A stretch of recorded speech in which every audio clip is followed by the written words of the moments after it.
All right. What's up, Aaron? So, I guess you guys can hear me and everything, right? I'm back. Okay, cool. Yeah, we can hear you. Okay. All right. So, let's see. I got We're that. good to go? Yeah, I think we're ready to go. Okay. It is 7:01.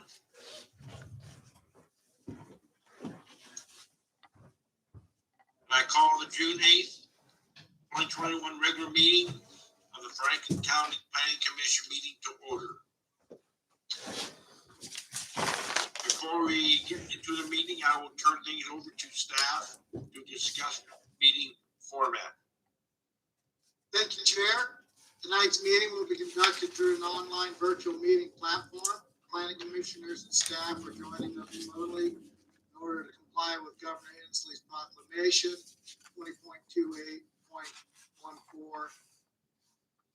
as it relates to the Open Public Meetings Act during the COVID-19 state of emergency. Should an individual planning commission become unexpectedly disconnected, please rejoin the meeting at your first opportunity. The record will reflect your attendance. The meeting will be paused for up to 10 minutes to address technical difficulties. If they cannot be resolved within 10 minutes, then the meeting will proceed so long as a quorum of planning commissioners are present. Please activate your mute button at the bottom of your computer screen when not speaking. As a reminder, if you are watching the meeting on YouTube Live and wish to comment or need clarification on a public hearing item, send us an email at planninginquiry@co.franklin.wa.us before the public comment period closes. Once public comment period has closed on said item, comments will not be included as part of the record or as part of the discussion. Will planning staff please call roll call and announce whether or not we have a quorum? Melinda Didier. Claude Perrin. Yes. Mike Vincent. Yes. Leighton Lowe. Mike Corrales. Roger Leak. Present. Kent McMullen. Here. Mr. Chairman, we have a quorum. Thank you. And will the staff in attendance please introduce yourselves? Okay, I will do that in just a moment. I need to speak to the matter of the quorum. We have two items tonight for hearing, and those require a quorum of the entire body. So we do have enough, but just be advised that we will need all commissioners will have to agree on whatever recommendation is forwarded onto the board. We would need a minimum of 4 votes to make any recommendation to the board on these hearing items. That said, I'm Derek Broughton. I'm the Director of Planning and Building. I'm Aaron Gunderson. I'm the Planner 1. I'm Rebecca Gilly. I'm the Planning and Building Services Administrator. Okay. We will now lead ourselves in the Pledge of Allegiance. I see a flag here Roger has. To the flag of the United States of America and to the republic for which it stands, one nation, under God, indivisible, with liberty and justice for all. I'll entertain a motion to approve the agenda for tonight's meeting. Mr. Chair, this is Commissioner Link. I move to approve the agenda for June 8th, 2021. Seconded. This is Commissioner McMullen. I'll second.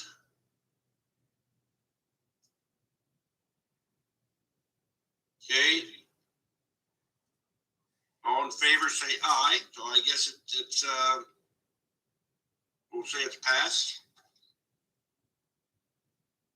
And I'll entertain a motion to approve the minutes from the March 30th, 2021, April 13th 2021 and May 4th, 2021 meetings.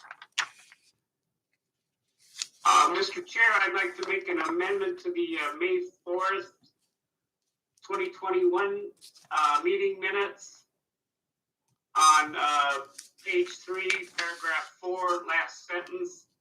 That should be alternative 2, not alternative 3.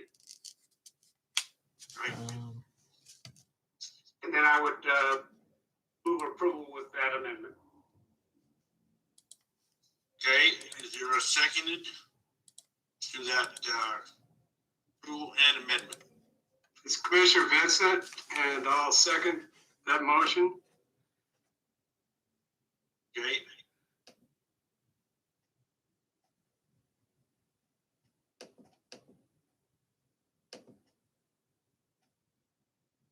Okay, I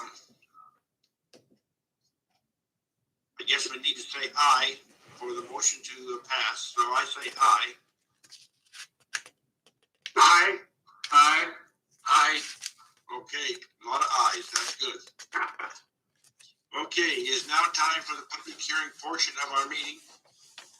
And I will say good evening and welcome to you all. I will turn things briefly over to our staff host who will go over the ground rules for tonight's hearing. All right. Real quick, Oh. hold on. Due to where we're at, I'd like to get feedback before we start the public hearings from the applicant as to whether they want to proceed with the board or the commission as it is, or how they would like to proceed, because this is an awful narrow vote. So would, in the event that there's a 3-1 or 2-2 or whatever, not a unanimous vote, would that mean it would be the same as the Rivercrest, where it went to the Board of County Commissioners without a recommendation? Due to our inability to have non-attending members to hear the record, and, all of that stuff, the fact they're not here, either we will get a unanimous decision on a recommendation, or there will be forwarded onto the board, no recommendation from the planning commission. Okay, then in that case, I'd like to just proceed tonight and go through the public hearing and have the planning commission members vote for both items. All righty. It's back to you then, Aaron. Okay. So here are the ground rules for tonight's virtual WebEx hearing. All speakers will be called upon individually during the public testimony portion of hearing, giving their name for the audio record, as well as they're in favor, neutral, or against the proposal. Please mute your audio when you're not speaking. All comments and questions shall be addressed to the Planning Commission and should be relevant to the application and not be of a personal nature. Each speaker shall have 5 minutes to provide testimony. Please avoid repetitive comments. If there are a large number of speakers who are part of a group or organization, please select a representative to speak on behalf of the group. Behavior such as clapping, booing, hissing, or remarks is prohibited. Every citizen here tonight should have the opportunity to testify without such distractions. Are there any questions regarding the public hearing ground rules? So, I guess I got 2 folks in here. I guess I could mute. I'll just start with Joe Kohler. Do you? Okay. Well, thank you. My name's, as you mentioned, Joe Kohler, and I submitted some comments. I'm well- neutral on the Well, particular well, proposals. I'm just asking if do you have any questions regarding the public hearing ground rules? Oh, no, no. No. Okay. All right. I'm gonna mute here real quick, Okay, then we'll move and on. then Mary Hadley, do you have any questions about the ground rules? Not at all. Nope. Okay. All right. Okay. And turning for a moment to our commission members, let us keep in mind that we are prohibited by laws from communicating with members of the public on the subject matter of these hearings, except in these hearings. We also may not participate in a decision in which there is an appearance of conflict of interest to the average person. So let us take a minute to consider as to the matters which are before us for hearing today. Whether we had any extra parte communications, whether we have any ownership interest in the properties, whether we have any business dealings with proponents or opponents of the matters, or whether we have business associates or immediate family who may be either benefited or harmed by the decision in these matters. Are there any commission members who have a declaration at this time regarding any of the items on the agenda? Okay, hearing none, let the record show that there were no declarations. Is there anyone in the audience this evening who would object to any commission member hearing any of the items on the agenda? All right, let me, so Joe Kohler, do you have any objections? None at all. None? Okay. And Mary Hadley, do you have any objections? None. No? Okay. All right. Okay. I'll let the record show that there were no objections. The order of the hearing shall be as follows. Planning staff shall provide a staff report. The commission may ask questions of staff. The applicant or applicant's representative presentation. Public testimony for, against, or neutral regarding the project. Final staff comments. Verification of public statements that occurred during the testimony portion of the public hearing. Close the public hearing and planning commission discussion of the proposed action. Are there any procedural questions before we begin the public hearing? Okay, hearing none. Item 1 is a public hearing for file SUB 2021-02. It is a proposal to allow for the development of a single-family residential subdivision comprising one parcel, 126-230-064, and approximately 19.1 acres, and creating 17 one-acre lots. The area where the project is proposed has a zoning designation of a rural community, 1RC-1, with a comprehensive plan designation of shoreline development. Staff, are there any additional people logging in to seek comment on this matter? No, it's just same two.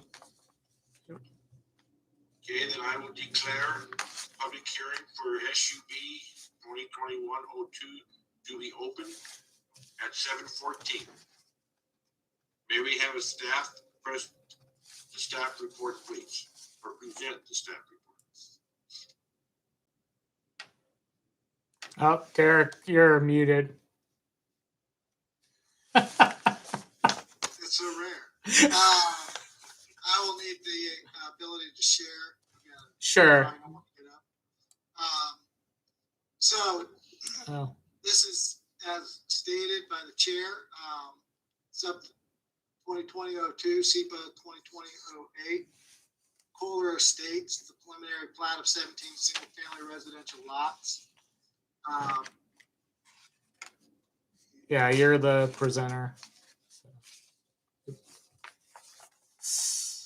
This is a picture of the subject parcel. There's BLAs that are out there that haven't been recorded yet.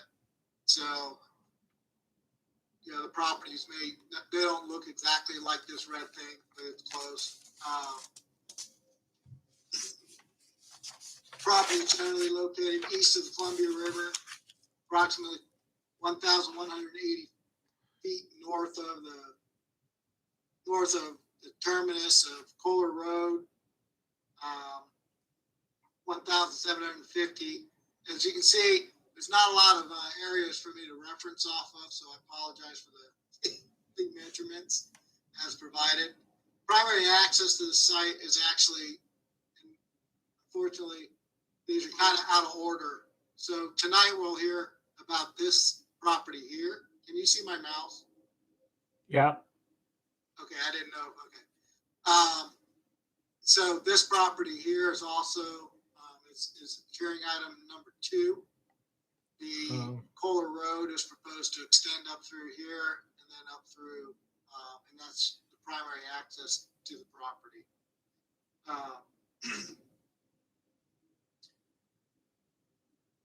As mentioned, the property comprises 19.1 acres. Pretty much the entire area will be used. It's currently vacant.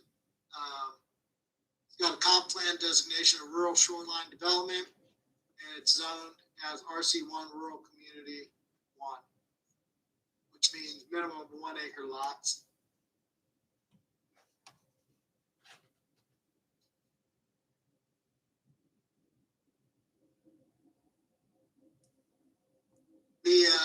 The new parcels are to be served by on-site wells and on-site septic, with an on-site storage, water storage for fire prevention and suppression. The properties, or the site, is located in the South Columbia Basin Irrigation District. They do not have a current water line allotment. That'll come out later in the conditions and findings of fact. That's discussed a bit. The proposed plat is located within Franklin Public Utility District service area for electrical power service. Pasco School District serves the area included in the plat. As mentioned, the access to the site is via north extension of Kohler Road. And yeah, they would have up to 5 years, assuming this preliminary plat is approved, to complete and record the final subdivision plat, meaning they have to have all the conditions and everything. SEPA notice. Okay. SEPA DNS was distributed to agencies on May 20th and posted online SEPA register under file 202-102-674. A joint public hearing notice and SEPA notice of DNS was published in the Franklin County Graphic on May 20th, 2021. Property owners within 1 mile were mailed notice regarding the public hearing and the SEPA threshold decision on or before May 20th.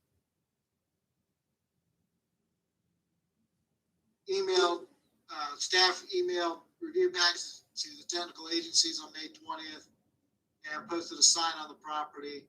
Actually, it's technically at the corner of, we put up 2 signs, put one at the termination of Kohler Road, that cul-de-sac, and we put another one. And that one was for, that said sign number 10. And then number 6 is at the corner of Dent and Dent, where it goes from an east-west to a north-south orientation right by the this easement. So we put a sign here, a sign here.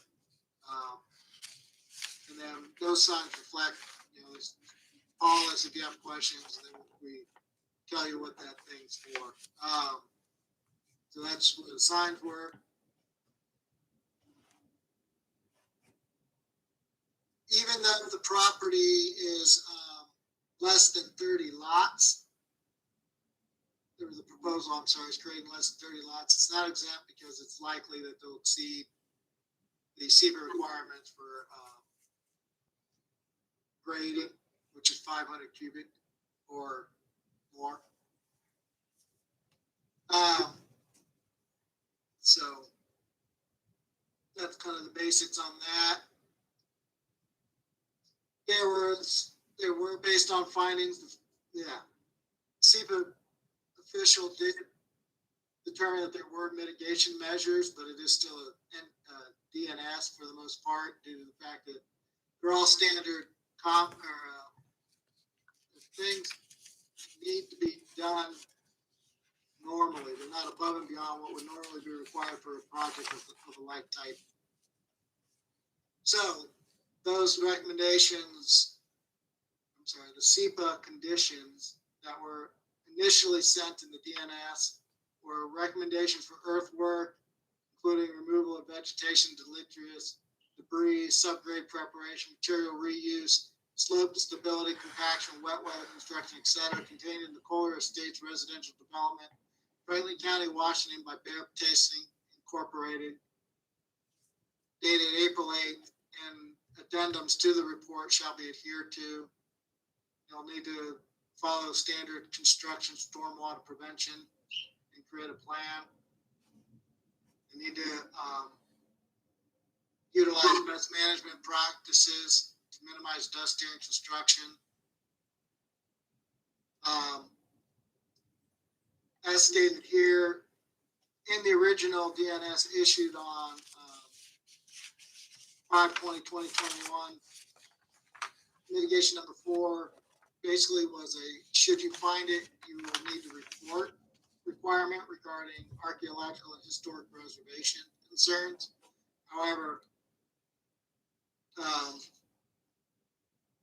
we received comments from the Department of Architectural Historical Preservation as well as from the Yakima tribe, stating that a prehistoric archaeological site is located along the east bank of the Columbia River within the proposed project area. Because all prehistoric sites are protected under Washington state law, a permit from our agency is required. Further, because the site has not been evaluated for listing on the National Register. The reason why that's brought up is because when that does occur, an archaeological study is done on site, and you can reference that as opposed to doing another one. A cultural resources investigation will be required as part of the permit, and then it provides contact information for the individual that they will need to coordinate. Therefore, we will be sending out an amended DNS in that this permit will be required as required under state law. Number 5 was a drainage system shall be designed to capture and dispose of stormwater runoff on site. A separate source of irrigation water shall be implemented and provided during the life of the project to mitigate groundwater withdrawals via exempt wells. No more than 5,000 gallons per day may be withdrawn from groundwater to serve the development. A note shall be placed on the face of the plat regarding this limitation. Additionally, a note shall be placed on the face of the plat that the well water shall not be used for irrigation purposes and may not be connected to irrigation systems. Findings of fact, starting with the agency comments criteria for findings of fact. Public Works issued the following comments on June 3rd. Final plat shall be accompanied with closure notes conforming to Franklin County subdivision ordinance. Following notes are required on the final plat. New approaches to county roads will require an approach permit at the time of building permit application. Mitigation fee is required and will be collected at the time of road approach permit issuance.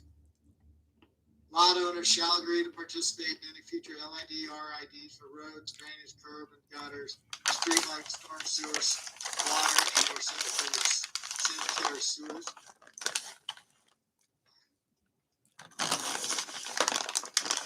There's a request.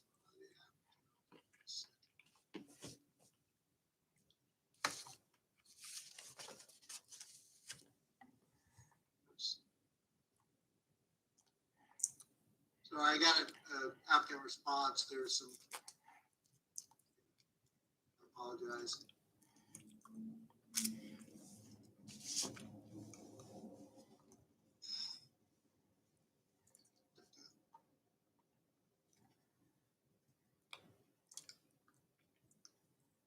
Okay.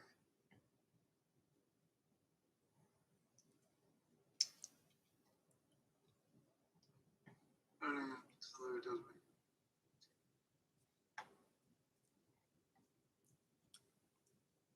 One F.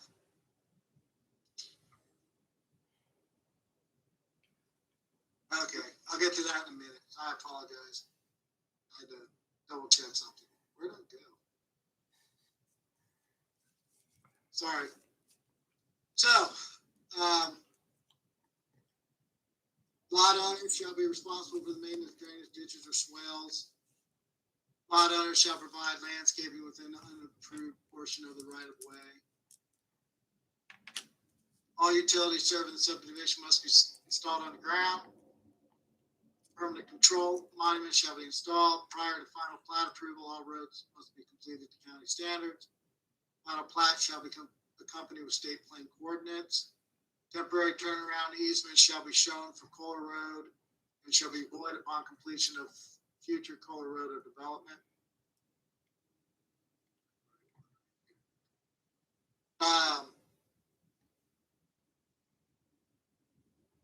An emergency secondary access route shall be defined, and the auditor's file number of the recorded document shall be shown on the final plat. Kohler Road is an urban local access road with the majority of the road posted at 25 miles per hour. And mitigation fee will not be required for the future widening. And the standard signature must be obtained from Public Works. South Columbia Basin Irrigation District stated that lands within the proposed subdivision currently have no irrigation water allotment. If the Columbia Basin project irrigation water is desired for these lands, a municipal and industrial water service contract must be obtained from the United States Bureau of Reclamation. Applicants shall meet, number 3, Benton Franklin Health District. Applicants shall meet and comply with the standards of Benton Franklin Health Department. And this is articulated in a letter that's part of the packet dated March 22nd, 2021. That basically states that there are 17 proposed lots. Proposed land use is for single-family dwellings. All proposed lots are to be provided by a single-family well. Soil logs excavated throughout the property found predominantly type 1 soils with areas of very fine sand. Individual lots are relatively flat. Slightly flat.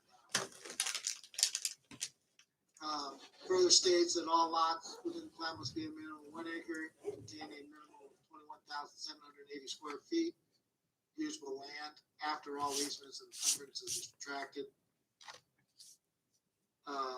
Each lot must be configured to allow 100-foot radius water supply protection zone to fit within the lot lines, or a 100-foot protection zone must be established around each proposed well site. A request of a statement be placed on the final plat, which is pretty standard. That this plat appears to have suitable conditions for use of on-site sewage disposal systems. However, because the nature of the testing method used, there is no way of determining whether each lot can comply with Benton Franklin District Board of Health rules and regulations at the time of permit issuance. Further be advised that the department's approval of any lot within this plat for the use of on-site sewage disposal systems may be contingent upon that lot has an additional soil inspection, percolation test, and or other requirements at a later date. The lots within the plat may have specific limitations and or restrictions for the placement of on-site sewage disposal systems. And further, contact the health district for further information. And then again, they state additional test holes may be required to verify acceptable area for initial replacement sewage disposal system and design criteria such as trench depth on each lot. We did not receive any comments from Franklin PUD. Initially, we had sent it to BBEC. They rapidly responded and notified us the same day that it actually needed to go to PUD, so staff did forward that on to PUD the same day that on May 20th. May 21st, the latest.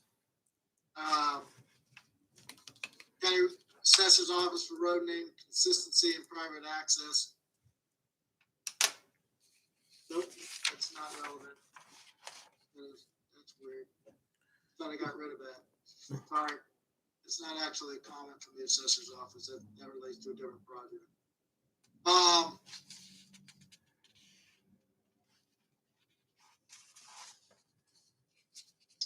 U.S. Bureau of Reclamation's comments basically is nothing that's produced here, runoff or anything like that can get into their systems, which are in vicinity. And basically the requirements for the signature block language, which is pretty standard. It's more of a notification letter. Same with ecology. They provided a letter dated June 2nd, which is included in the packet. Comments were brief, overview of potential mitigation programs required, along with contact information of staff responsible for said mitigation programs. County planning and building, finds the fact where the applicants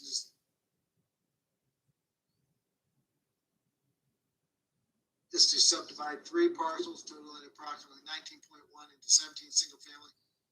There will be a potential increase of 16 more homes to be developed over what, now, it's only 1 parcel, I apologize. Well, it's technically right now it's 2, but when all the BLAs are done and everything like that, it'll be 1. Land is zoned RC1 and lies within an area designated as rural shoreline development in the county comprehensive plan. Developers proposing on the site be served by septic and that each lot will be eligible for an on-site septic system. Each lot will be served by private wells. The areas of the site contain critical erosion hazard areas per Franklin County's erosion and landslide hazard map. And we have a topographic map that confirms the steep slopes. On review of the geotechnical, long story short, they'll need to adhere by what the recommendations of that report, which is the Kohler Estates Residential Development, Franklin County, Washington, by Veritesi Incorporated. Future development on the site will be subject to standards and requirements in effect at the time the building permits are applied for. And then what planning is also recommending that irrigation requirements that we should have on the final plat under notes, irrigation requirements, all lots within this development shall at all times have outside irrigation source separate from individual single family wells provided to them for the life of this development. During construction on each property, all construction debris shall be maintained on site and properly disposed of. Dust control measures including an adequate water supply shall be provided. All lots in the development are subject to park identification fee, $50 per lot. Expect for each new lot, and that can be paid either in advance or at the time of permit.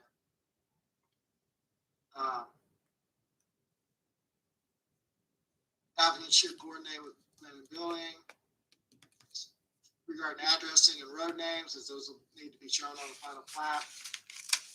We need to coordinate with the post office regarding centralized box unit locations.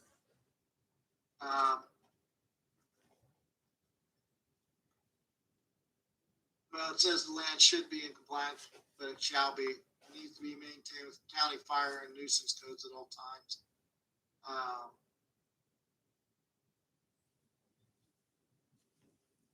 At this point, the applicant has indicated this project will occur in 1 phase and is not a phased development. And secret review has been completed for this project. We received public comments, actually just 1. It's pretty substantial. It was included as part of your packet. It's from Mr. Joseph Kohler, and it's titled, it's an attachment to an email we received with the subject amended comments, preliminary plat application for Kohler Estates Warm Springs Ranch, June 2021. That was dated June 3rd, 2021.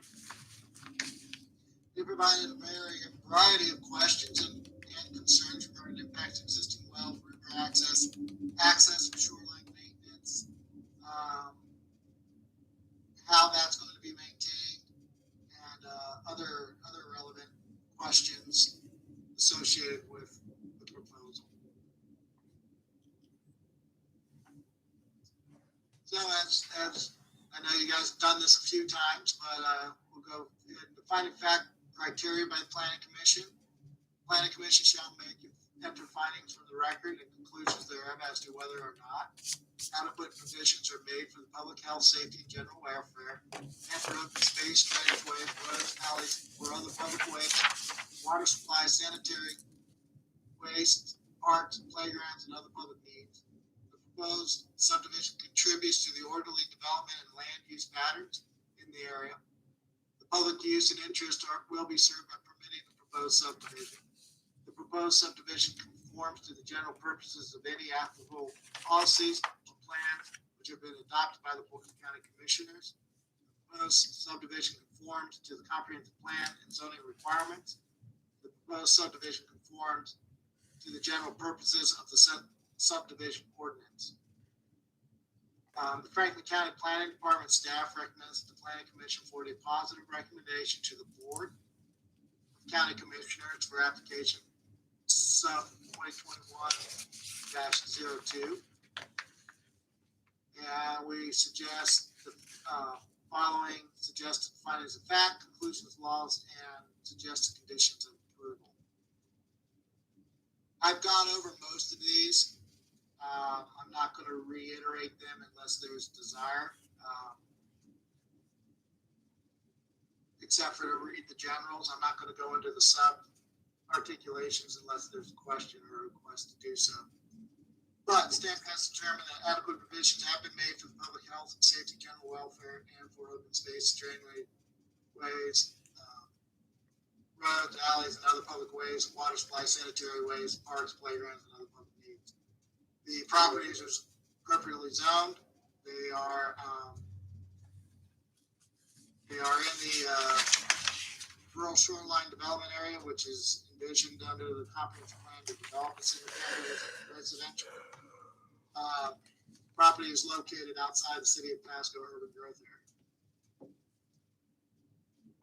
Health will not be affected because water supplies, those will all, in order for this to be approved and finalized, they will have to meet all the requirements associated with water and sanitary sewer. They will have to have the proper approval for road access. Some of the roads, some of the lots will be accessed private drives connecting to extended Polar Road, but all of that will need to meet county requirements. The project is located in the Pasco School District boundaries, and though the county did not levy or charge any impact fees associated with this proposal, the applicant has entered into an agreement with Pasco School District to mitigate potential impact to the school system. No appeal was filed for the SEPA determination or anything along those lines. But they have met with and coordinated with the school district to mitigate any potential impacts.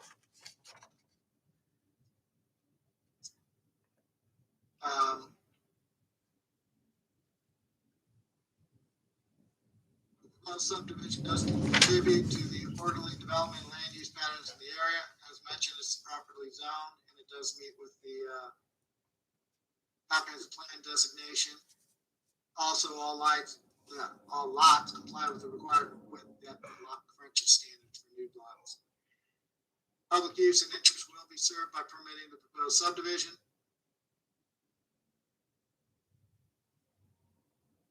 Payment of park dedication fees benefit the public use and interest in this area. Proposed subdivision does conform to the general purposes of any applicable policies or plans which have been adopted by the Board of County Commissioners. Of course, minimum lot size requirements. It's being appropriately processed and designed according to the subdivision ordinance. We have a geotech report that's been prepared and will be, it meets the requirements of Chapter 1808, which includes recommendations for development, construction on the site, and SEPA review has been completed for this project. The subdivision does conform to the comprehensive plan of zoning. I've already said that about 3 times. And the proposed subdivision does conform to the general purpose of the subdivision. So each lot in development is 43,757 square feet or greater in size. It does effectively add 16 new homes to the development potential of the site.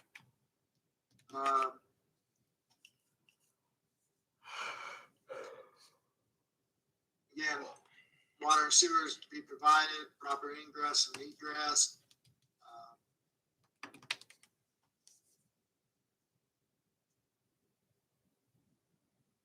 There it is. The average lot size is actually 48,939 square feet. And again, that's in compliance with our standards.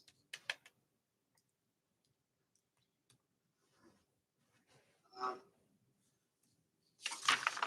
then suggested conditions of approval is they shall comply with county public works department requirements. They'll need to coordinate with South Columbia Basin Irrigation District regarding entering into a municipal industrial water service contract for irrigation. They'll need to meet and comply with the standards and adopted rules of the health district.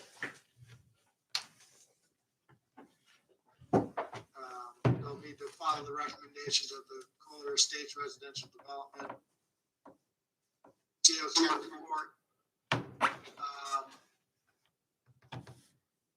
So under notes, we want irrigation requirements. All lots within this development shall at all times have an outside irrigation source, separate from individual single-family wells provided to them for the life of this development. During construction on each property, all construction debris shall be maintained on site, properly disposed of.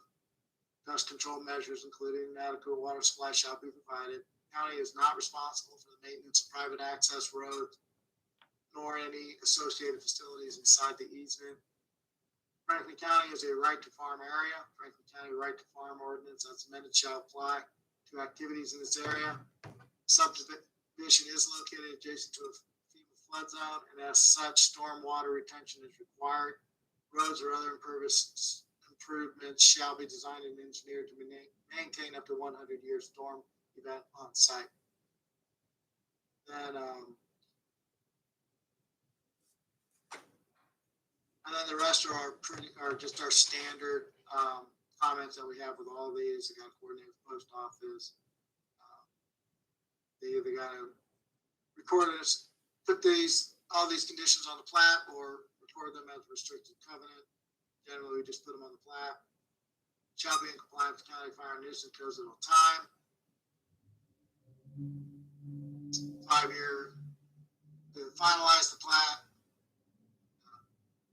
And again, this is proposed to do so in one phase, be developed in one phase. So that's the long and short of it. Happy to answer any questions, and also we have the applicant's agent is here as well, who I'm sure would be happy to answer any questions I may hunt to. Any questions? Mr. Chair, this is Commissioner Link. I have three questions for Derek. Yeah. Go ahead. Okay, Derek, WashDOT indicated that the proposed development is within the Pasco UGA. You indicated it is not. Yep, they were mistaken on that one. Okay. The next That's what one I assumed. is. Yeah, I told you at first I panicked and then realized no, it's just outside of it. Okay. And then I had two questions on water. So page 5 of 121, item 7, no more than 5,000 gallons per day may be withdrawn from groundwater to serve the development. That probably should say no more than 5,000 gallons per day may be withdrawn from groundwater to serve each parcel. And then on page 7 of 121,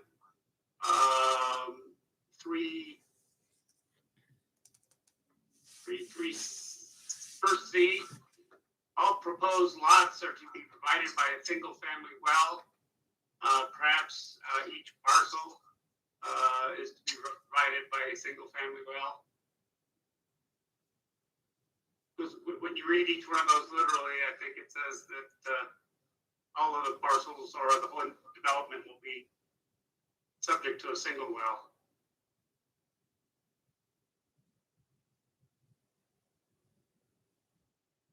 All right. What now? Okay, so page 7 of 120, 5 of 121, item 7 it provides for 5,000 gallons for the entire development, and that should be per parcel.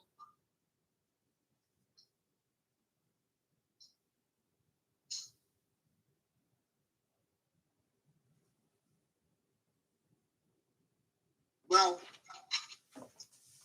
actually, I believe that's correct because the household does not generally generate 5,000 gallons of water per day. We're talking usually a couple hundred gallons of water per day in a household. Yeah, but 5,000 gallons won't cover 20 parcels, or 18 parcels, 17 parcels. I think that's per well, 5,000 gallons per single family well, is that not correct?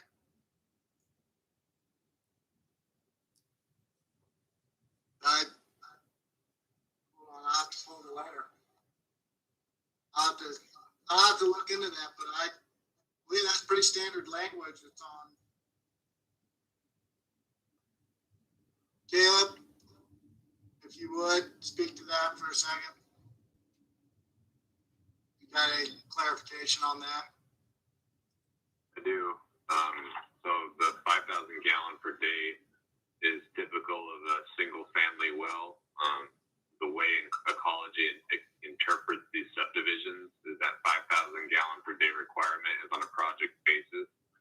And so the reason they do that is to limit the amount of lots you can subdivide using exempt wells. Right. So the average, so what the recent we've heard is as low as 250 or 220 gallons per day per house, and that roughly yields about 20 lots as your maximum per project. And so the way that's worded is actually correct. Okay, for number 7, but on 3C, I don't think that our proposed lots will be provided by a single family well. Each of them will have their own separate one. Which one are you talking about on that? On page 7 of 121, it says all proposed lots are to be provided by a single family well. Right, that's directly from the health department. That's their language, not mine. Oh, okay. But in actuality, that won't be happening. Because it'll be 17 single family wells. 17. Well, yeah. Okay, Yeah, I just cut and paste their comments. okay, I find it safer for me to do it that way. okay.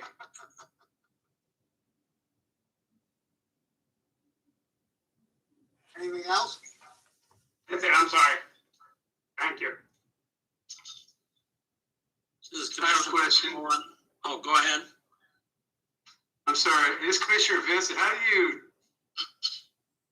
you measure that 5,000 gallon limit on the subdivision as far as is there meters set up on individual wells, or how's that regulated? That's a good question. It's not. Yeah, I agree. I'm not aware. Similar to, I mean, that's most agricultural water permits. They don't have meters on their pumps in the rivers. It's historically been an honor system. I'm not aware of. I'm sure they regulate it, but I haven't been. Don't know how that would work from an ecology standpoint. I'm sure they'd have to have a complaint and then enforce some sort of metering standards. But from what I understand, particular on these subdivisions, there are no metering. That's my understanding as well. This is one of these situations where it's an honor system until it's proven not to be, and then ecology will start doing an investigation, and or potentially the health department. But usually, it's going to be ecology would be contact. They would go out and then they would use whatever metrics they use, whether it's metering, whether it's I don't know exactly how they would do that, but yeah, this is all pretty standard. For example, these are standard language. It's basically been vetted and approved by the state ecology. How they actually track it, I don't know. I can try to find that information for you, but it's not gonna be tonight. That's okay, I'm just, if the government approved it, it must be right. I'm sure. No, I just said that because I've seen a variety of meters on community wells before, and the only way that you can measure that is by individual consumption. And there's not a meter put on every individual well. That's the only way to be able to ultimately quantify that. Right, and that language though, actually, even if it's a single family well on a single lot out in the middle of the boondocks, it still has that 5,000 thing on it. That Right. language is on there. So I'm not, like I said, I don't know how they do that. We're just doing what they tell us to do on those. There are electronic means of measuring water flowing through a pipe, whether it be PVC or steel.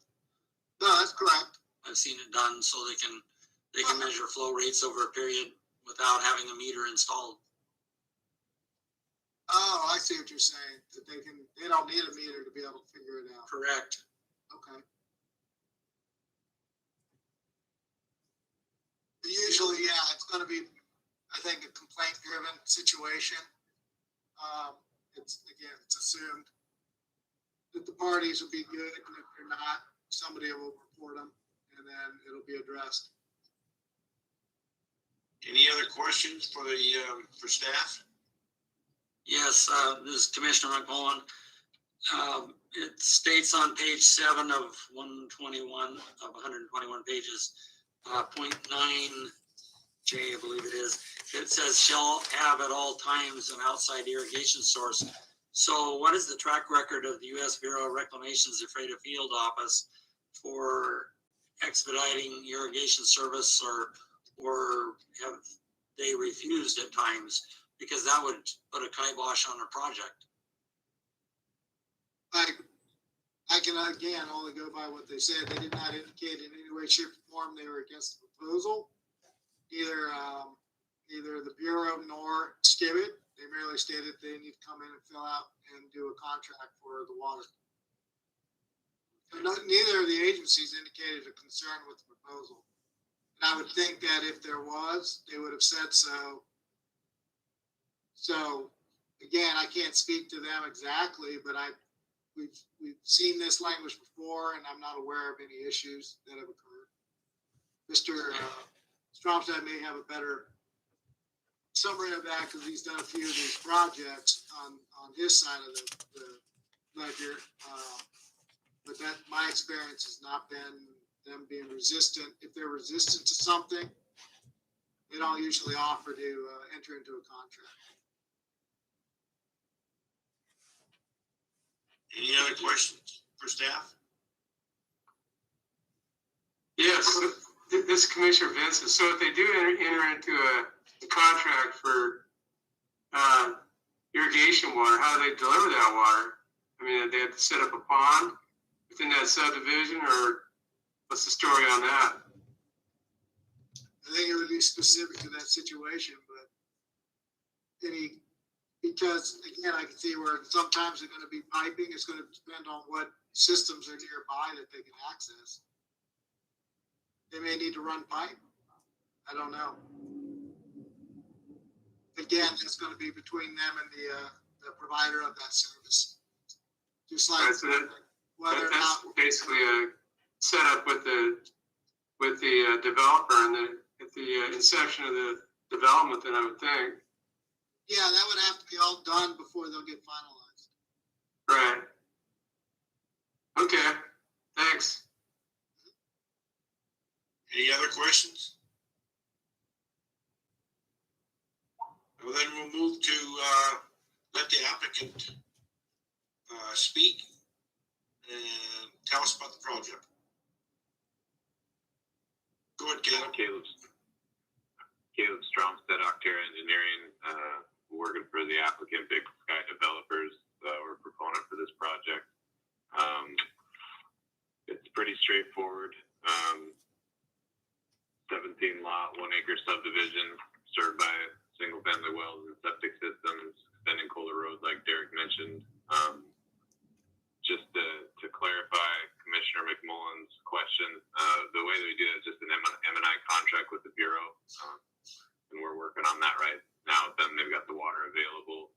And then to Commissioner Vincent's question about delivery, there is a delivery. There's an existing pond just northeast of this site, and it's on the land that Debbie Kohler is gonna retain, but there's an access easement to allow irrigation delivery pipe to come and serve the subdivision. And so that's how we intend to deliver the irrigation water. And I'll stand by if there's any other questions. Perhaps the other commenter might have some questions that I can answer as well, but that's all I have. Does staff have any final comments before we move? Well, we still got public. Actually, I take that back. I'm sorry. I should have looked at my notes.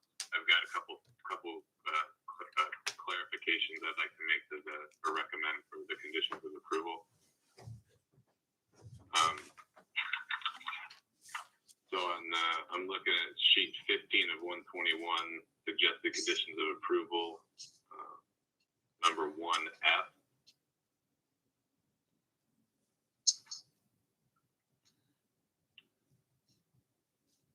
And Derek, did you receive my email this afternoon on these requested revisions? Yeah, that's where I kind of wandered off for a minute. I was double checking something. That email. Okay. Yeah. So, number 1F, the Public Works Department issued a memo, and let me find that real fast.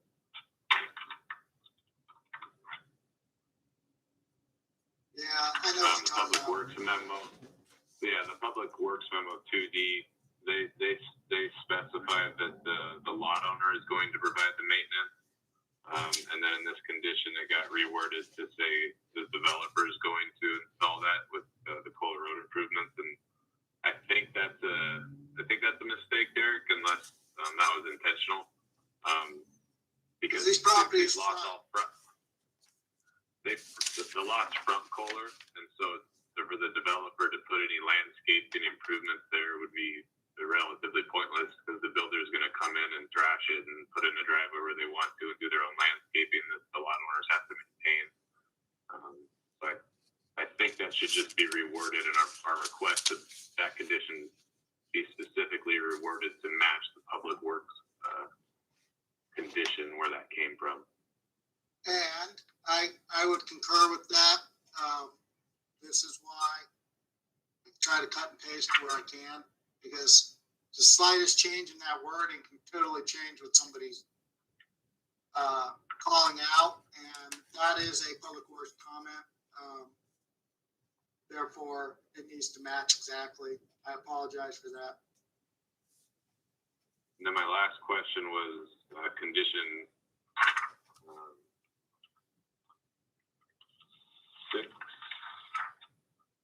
6J3. The last page of the conditions, just on the final plat signatures. But like Derek mentioned at the beginning, it's not Big Bend, it's Franklin PUD. And then I was going to ask, the health district, I don't think has been a historic signatory on the final plat. Is that a new requirement, or is that perhaps can that be eliminated as well? Because they have to review it. But I've never had them sign it. Yeah, I believe they do fit the septics, but let me double check.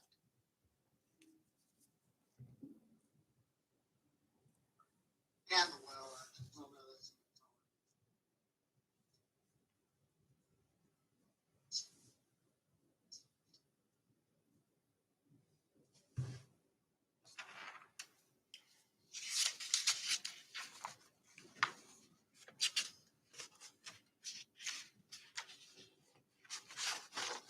No, that is not in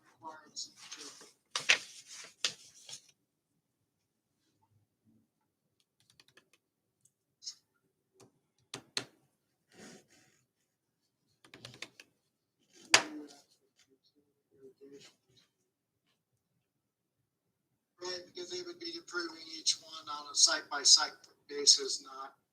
So, I would concur with that as well, that it should be stricken.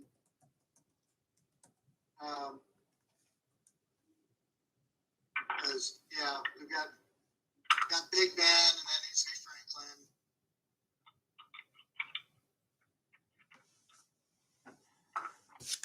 And then, there's no requirement for the health district signature. So, staff is now on J3. Final plat signature block shall be provided for the following: Franklin PUD chair, meaning the planning commission chair, Franklin County Planning Commission chair, Board of County Commissioners, USBR and Skibbit, county engineer, county treasurer, county assessor, county auditor.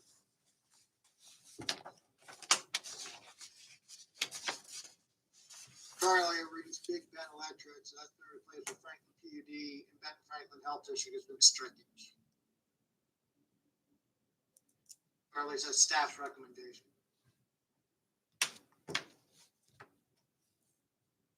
Okay. Those are the only comments I had. Thanks, Derek, and Planning Commission.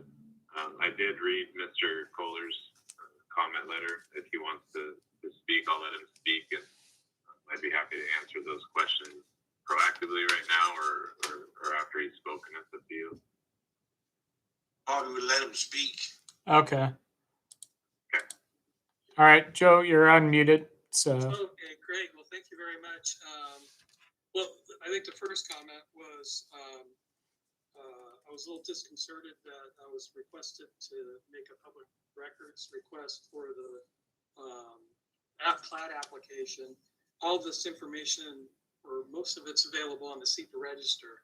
That's updated daily. So, and the WAC does have a line item that encourages the lead agency to make reference to the SEPA register when making their public notice. So I'd recommend to the Franklin County planning staff that when possible that they refer to the Department of Ecology SEPA register for public to gain ready access to the SEPA documents. The second comment I had was on the groundwater quality, and we have a residents in the vicinity, and over the years we've noticed that there's been an increase in hard water deposits on our internal water system. We haven't measured it, but we have noticed a buildup of hard water deposits. We believe that could be somewhat tied to additional wells that have been drawing on the aquifer from development that's taken place in the area. I wanted to know what references from the Department of Ecology that you refer to assess the impacts on the groundwater to determine that the impacts would be negligible. And further, how was the 5,000 gallons per day for the development, that limit identified? Is that specified in the code somewhere, or is that an ANSI code, or how's that established? And one of the things I noticed is that in the SEPA checklist, the number of personnel or number of persons per residence is estimated to be 3. So I was wondering if you could connect those pieces of information. Okay. I can touch on a couple of them. Well, first, does the applicant have any, Mr. Stromstad, any response to that? Most of it's prescriptive. Briefly, as far as hydraulically, there hasn't been any studies done, Mr. Kohler, as far as the impacts to the well, but there has been water permits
And then the ecology comment letter is in the staff report, and it specifically lists the WAC that guides the 5,000 gallons per day requirement.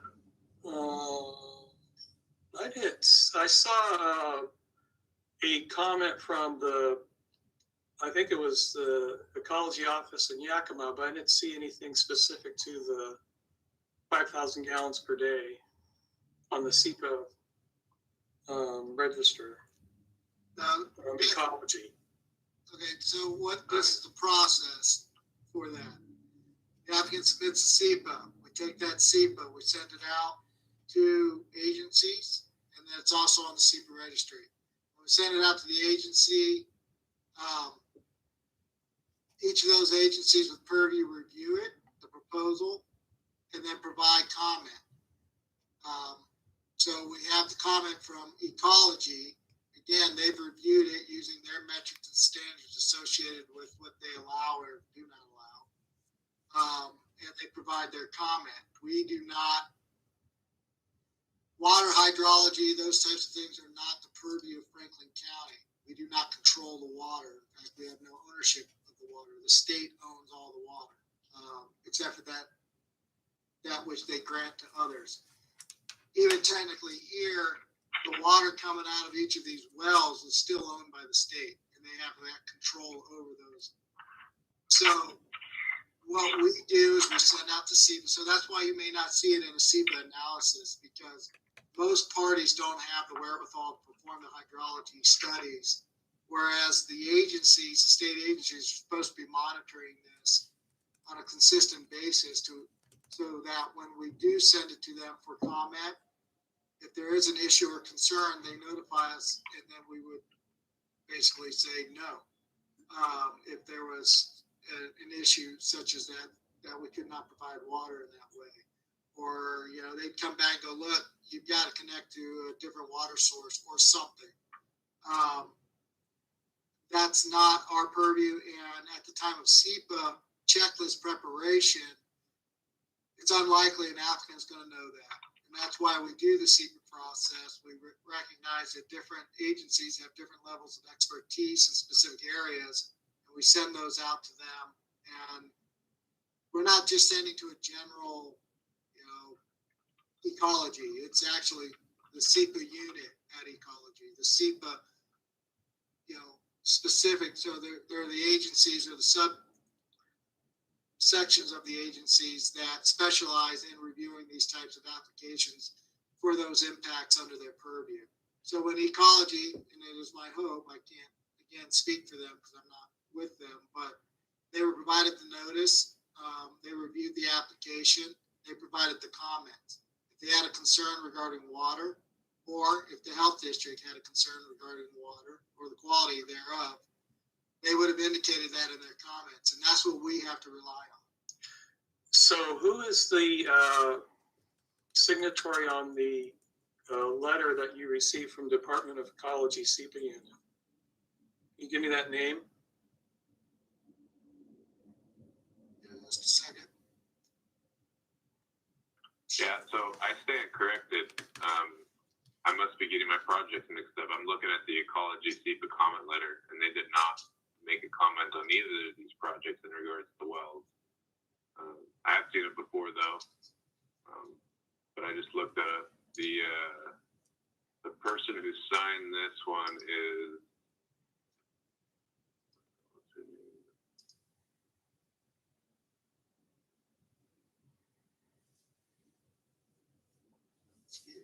Water quality program is Shannon Adams. But I believe that was for construction stormwater. Why can I not find it? Oh, there it is. So it's either an RCW or a WAC that states that an exempt well that can only draw 5,000 gallons per day. If you Google it on Ecology's website, that's where I've researched it and found that reference before. But it's not on the SEPA comment. I was incorrect in saying it was earlier. Okay. Yeah, I would contact Shannon Adams at just gonna be, she's gonna be kind of have a better idea on some of these things. Since that's the only name they really gave us. Well, Shannon Adams, okay. because I'm not too concerned about hazard. I'm interested in these hydraulic studies, even if they have been conducted intermittently. You may also want to look at contact, and this is just because you seem, you're interested in that, is the irrigation districts as well as maybe even wildlife. Because I know that they run studies and stuff, but I don't know how well the three coordinate. Okay. I don't want to take up too much time here. So one of the concerns I have is my sister and I, Mary Hadley, we have established an easement that was recorded for the Bureau of Reclamation to do construction and service and maintenance on their wastewater pipeline that they recently installed. And I'm wondering if the Bureau of Reclamation will have the appropriate easements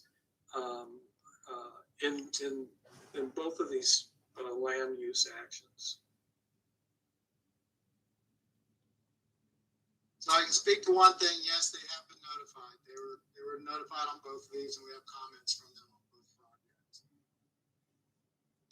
Are their comments related all to their access to the wastewater project? That I recall, I was more concerned about potential infiltration into their systems, but let me double check.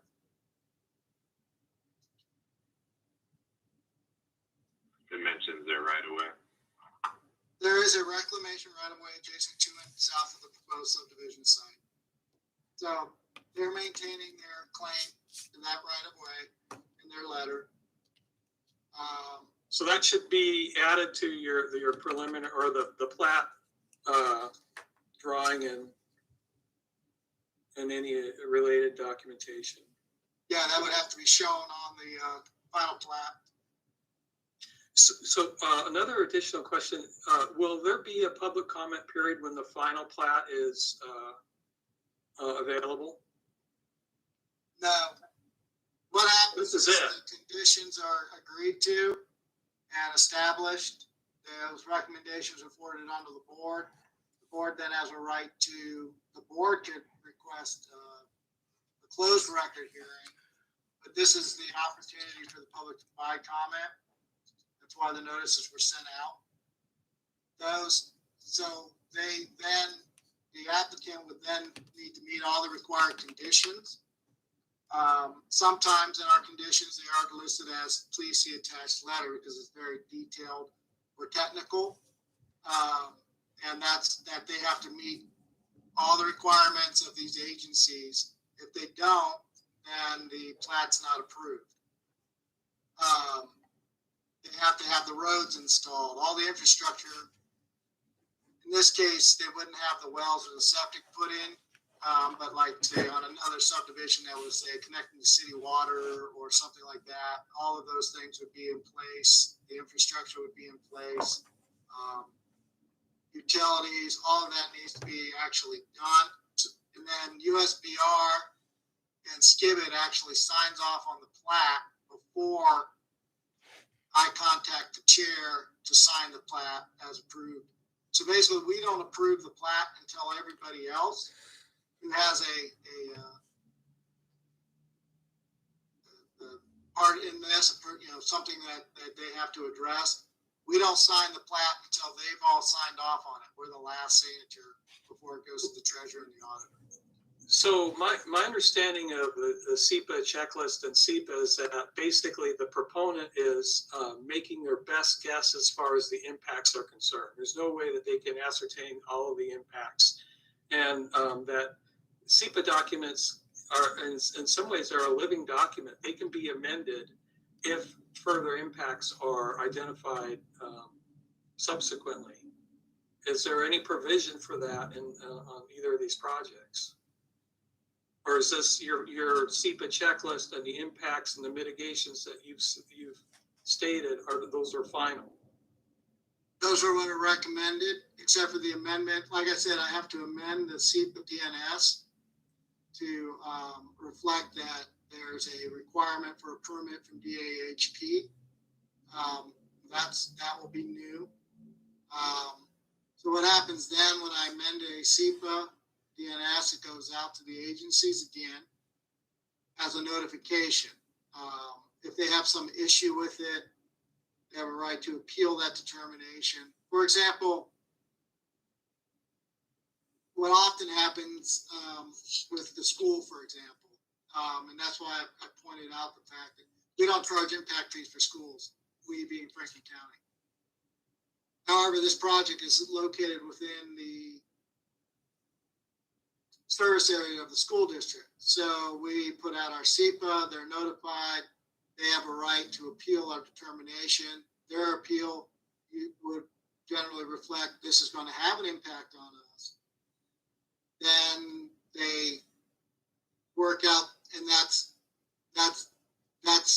stalls things. However, here, they already had that arrangement made. The recommendation that goes to the board can be sent back by the board. They have options associated with that, but no, generally speaking, the recommendations and the conditions that we provide here are what are forwarded on to the board. And when I say provide here, it's the recommendation that we finalize with the Planning Commission. That is forwarded on to the board as the Planning Commission's recommendation, at which point then the board will determine whether they agree with that, whether they think additional conditions need to be made, or whatnot. Then that's the preliminary approval, and then the applicant will need to meet all those conditions before they can apply for final approval. And then there is a hearing before the board regarding the final plat. Wait, is there here? And I haven't done a lot of final plats. So no, those are just, yeah, those get, and then, yeah. So when the applicant feels that they've met all the conditions, they then go out to each of the agencies. The agencies check, however those agencies check. Some will do an on-site visit, some it's a fee, some, it's going to be independent for each individual agency. They're satisfied with the applicant's work on the preliminary as far as meeting their conditions. Then they sign off on the plat. Then they go to the next, and it moves through that process, so that by the time it gets to me, I know that all conditions have been met. And then I check to make sure all the planning commissions have been, the planning conditions have been met. Then I contact the chair, have him come down and sign the plat, answer any questions he has or anything like that. That's kind of how that process goes. Okay, thank you. One of the comments I had was with regard to maintenance of the bank. And my understanding is that the Corps of Engineers is responsible for the maintenance of the riverbank. Is that your understanding as well? In that area, yes, I agree. So your public control. note, your notice for comment did not include the Corps of Engineers. The notice that the Franklin County Planning Commission sent to agencies did not list the Corps of Engineers as an agency. So it would appear that the Corps of Engineers was not notified of these land use actions. And I don't know if they would have any comment on impact on the riverbank or not. Are they excluded from commenting on this particular action? It's not so much that as that there's development setback requirements associated with the proposal in proximity to the river, such that nothing can occur within 200 feet. And that's basically, in other words, nothing from this development is allowed to go into the river. It has to be graded and designed such that that's what all that stuff about stormwater must be contained on site and things like that. So the property actually has to be graded so that nothing in it goes into the river. plus they have a development setback requirement that they can't get within 200 feet of the shoreline for, like, say, septic tanks and things like that. So So, it's the- not the river- normal, but yeah, the riverbank does settle and it does erode during high river levels. So, is there, would they have to have any land access to maintain the riverbank? Is that a potential? would they need to have land? They would need an easement to gain access to the riverbank to maintain the riverbank. Or do they maintain that from the water? If there was erosion on the bank and it started to collapse. Well,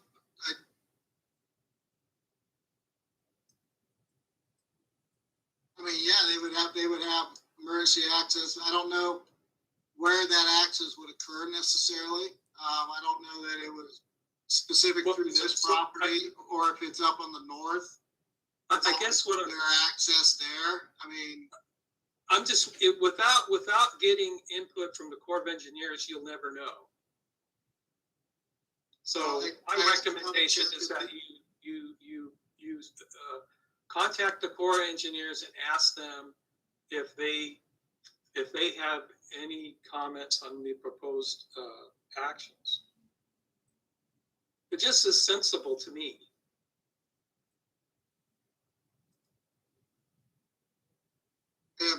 I sent this over 40 agencies, so I need to double check. You know, the public notice memo that I saw on the SEPA checklist didn't include the U.S. Corps of Engineers. So it could be I misread it, but it might be worth checking into.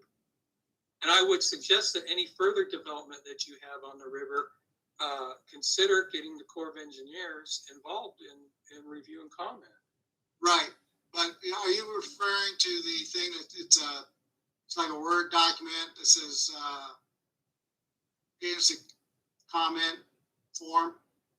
It's agency comment subdivision, and it was Yeah, that does.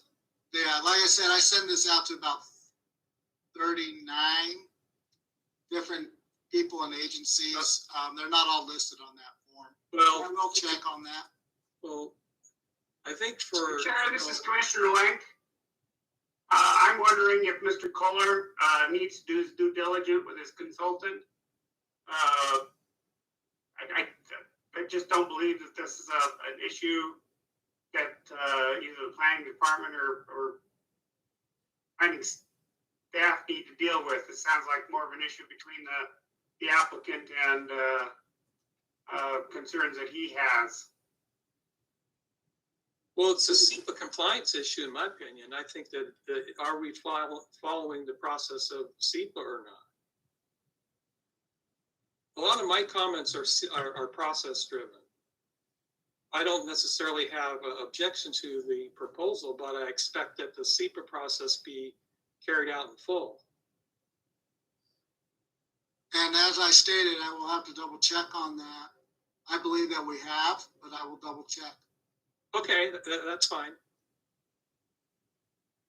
So I guess when I, in my dealings with regulatory agencies, I tend to like to see crisp answers, and like when it comes to the effect on the impact on the water table, the aquifer, I should be getting crisp answers, not oh well that's something that somebody else does, and it doesn't give me a sense of confidence that the lead agency has done a very thorough job of reviewing this. I'm not talking about an EIS. I'm just talking about a simple SEPA evaluation. I want to have confidence that the county planning commission isn't just going through these in a short period of time frame, that they're actually doing the thorough kind of analysis that the public requests. And I think if you follow the process, you'll be A-okay.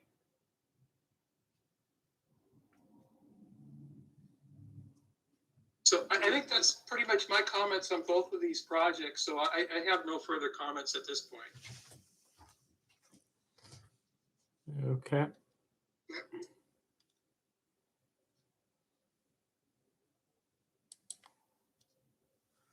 Is there any more clarification needed before we move on?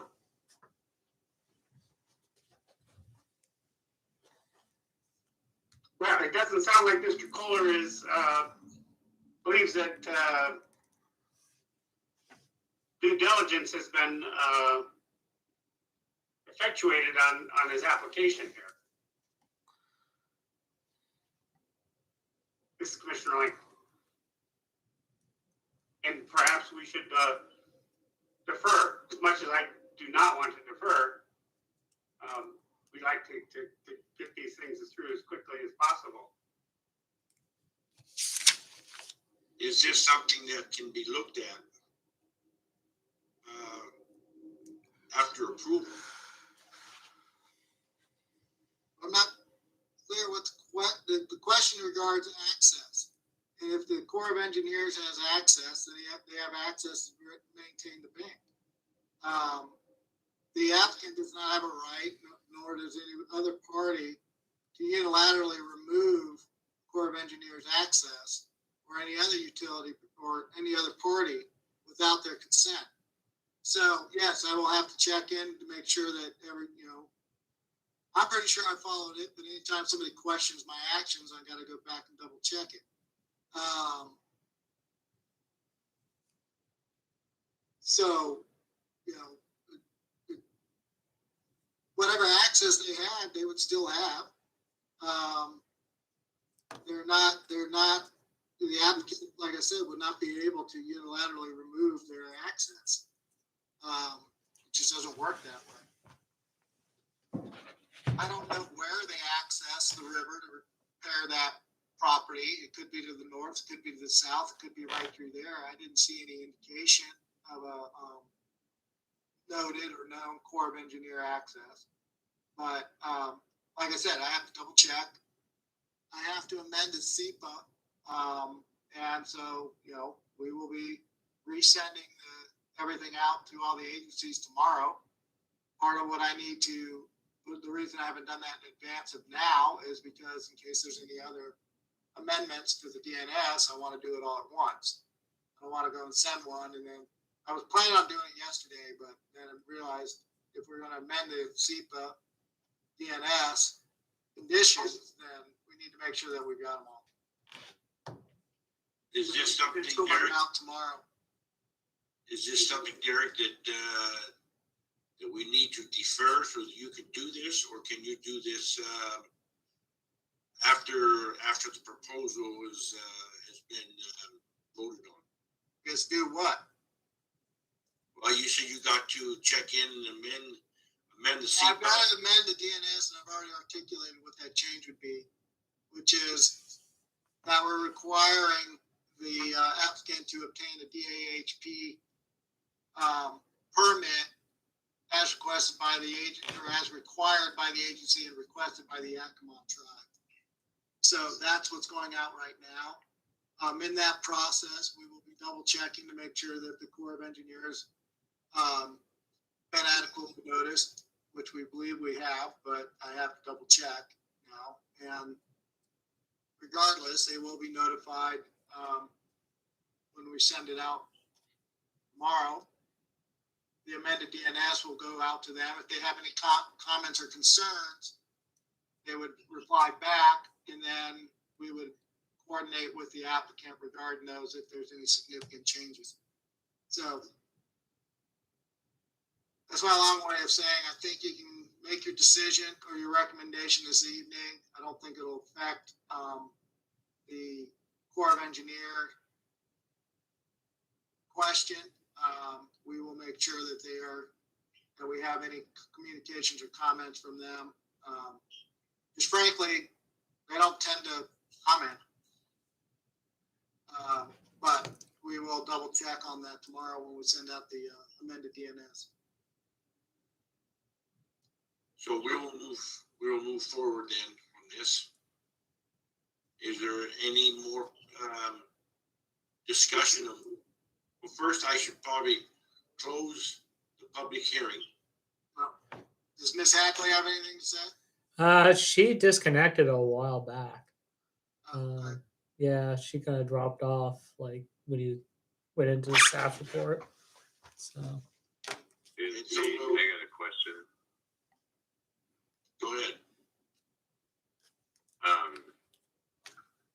If we close the public hearing and this thing gets tabled to another time, shouldn't we just leave the public hearing open? Well, we haven't decided, as far as I know, we're moving forward on this, Caleb. And, we're going to vote on the, project. Okay. I don't think we need to defer it, because Derek can look into and make sure that the Corps of Engineers has been notified, and whatever else he has to do on his part, and this should not have any bearing on the proposal of this project. So, unless there's some other discussion, I'll close the public hearing. It's closed. Is there any discussion amongst the commissioners?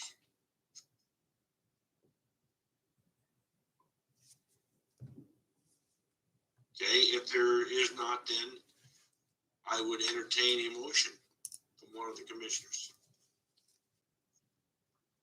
And this would be for approval.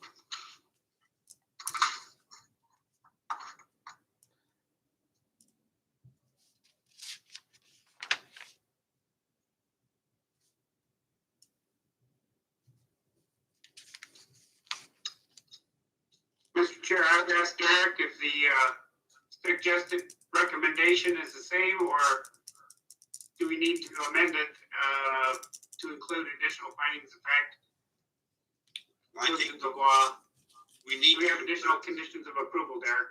right, we need to, No, Derek can read those amendments, and we need to put those amendments in. I think you made some, fine, fact. So it would, my recommended language would be somewhere.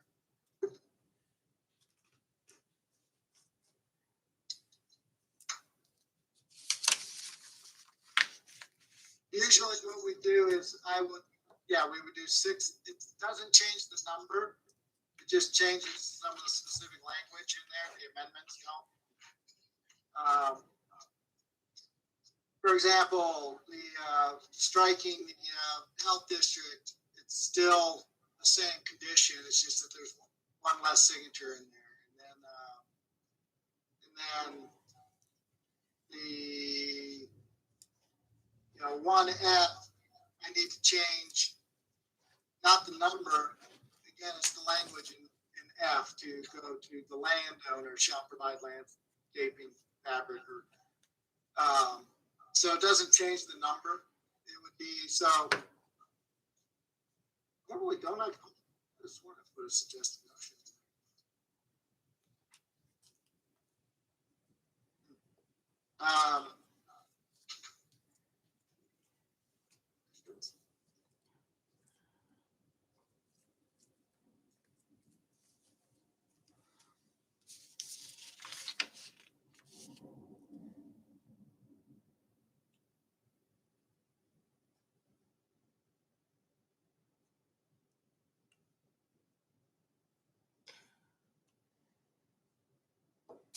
So that's weird. When did I stop clicking? Oh, I have a suggested motion. I apologize. I don't for some reason see that.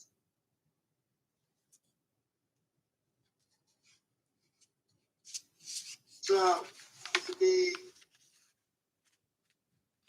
blank seconded that we forward to the Board of County Commissioners recommendation of approval. Yeah, you would just restate the motion. I mean, they're with amendments, adopting findings of Actually, there's 9 findings of fact, Derek. 9. Am I tripping now? Yeah, you're right. There's 9. I apologize. And a motion has not been made yet. No, that's part of what we're trying to figure out. So we want to look forward to the Board of County Commissioners' recommendation of approval with 9 adopted finding facts, 6 conditions of approval. The conditions of approval is always 6 on these.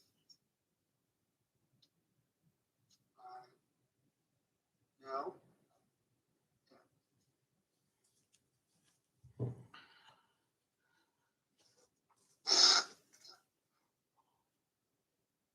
Yeah, we have 9 findings of fact and 6 conditions of approval. 9 findings of facts, 6 conditions of approval. Is there any amendments that need to be added to those? No. Oh, yeah. Oh, wait a minute. Fact. I mean, to suggest, There's 9 in one place and 6 in another, Derek, for findings of fact.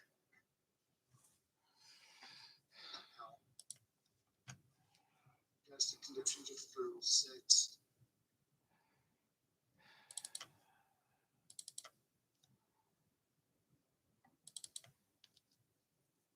Oh, that's criteria for findings of fact. Just finds the facts, there's 1, 2,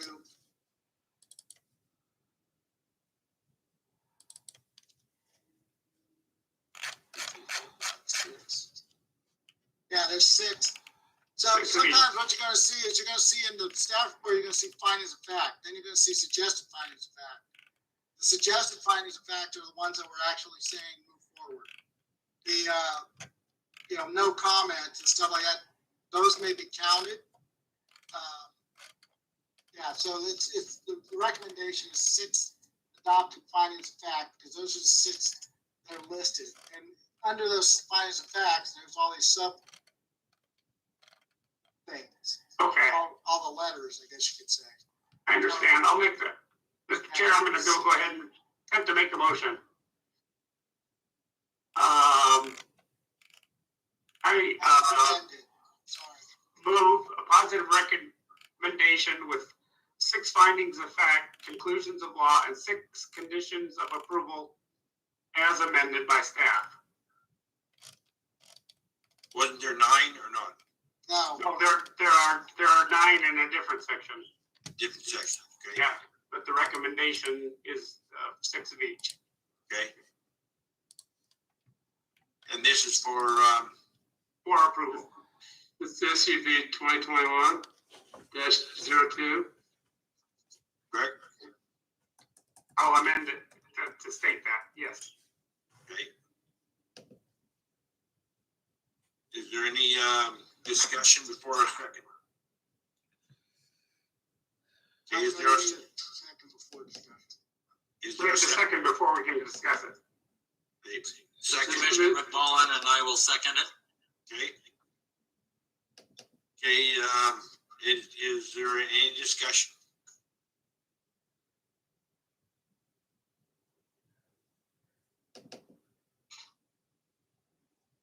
Okay, hearing none, I will have roll call. Please, Claude Parrott, yes. Mike Vincent, Yes. Roger Link, Yes. Kent McMullen. Yes. Mr. Chairman, the motion is approved. Okay, thank you, Rebecca. Okay, we'll move into item number 2, which is a public hearing for file SUB 2021-03.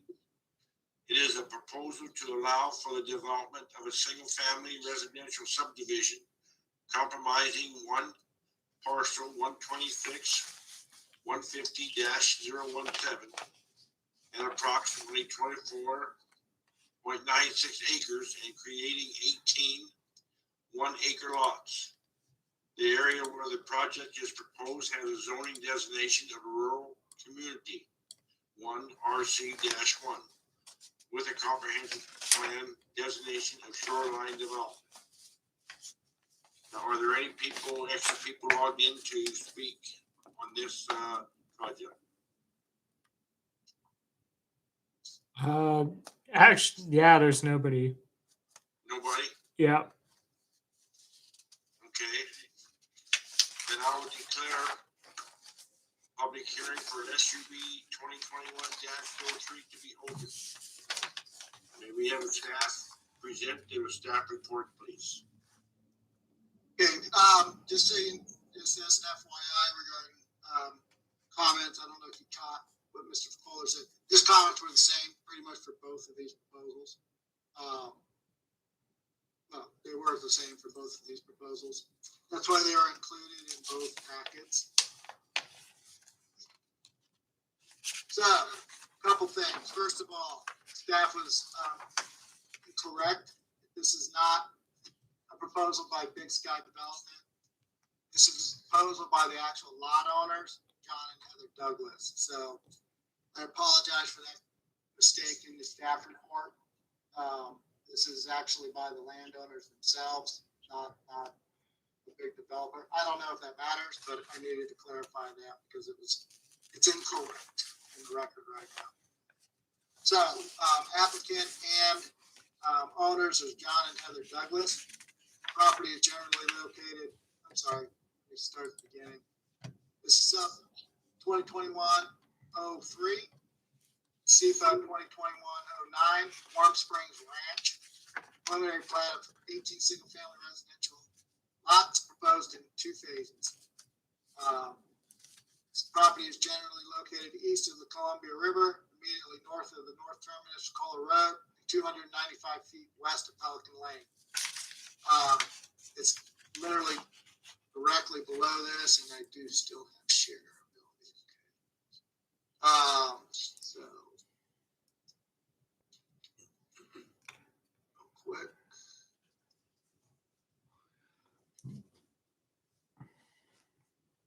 Go.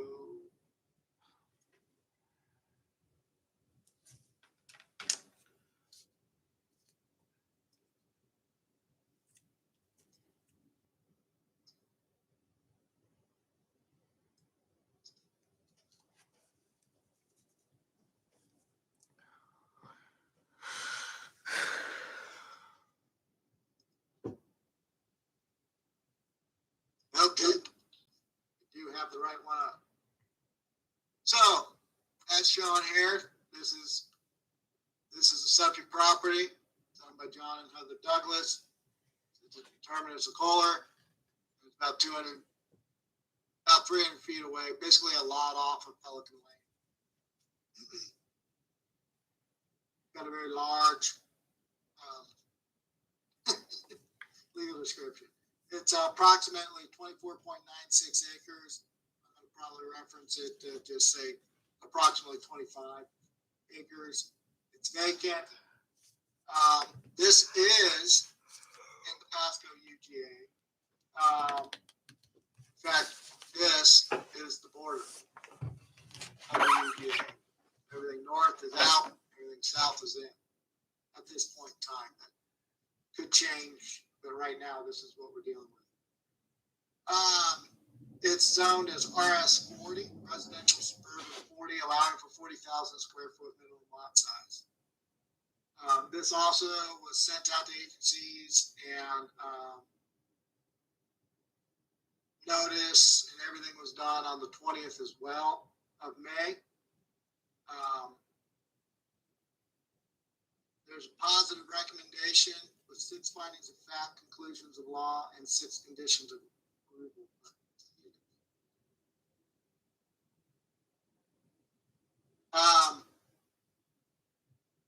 Proposal is a preliminary plat to subdivide 1 parcel totaling approximately 24.96 acres in size into 18 single-family residential lots, averaging 1 acre in an art. Yep, that's wrong. It's supposed to be RS 40. In 2 phases. Phase 1 would be the west half approximately, and that would incorporate 10 lots, and phase 2 would be 8 lots, and that'd be the east, rough half of it. Subject parcels are designated as low density residential by the city of Pasco's comprehensive plan.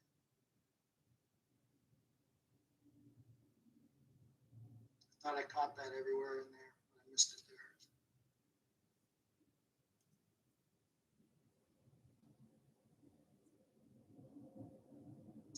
The developer is proposing for the new parcels to be served with on-site wells and on-site septic with an on-site water storage for fire prevention and suppression.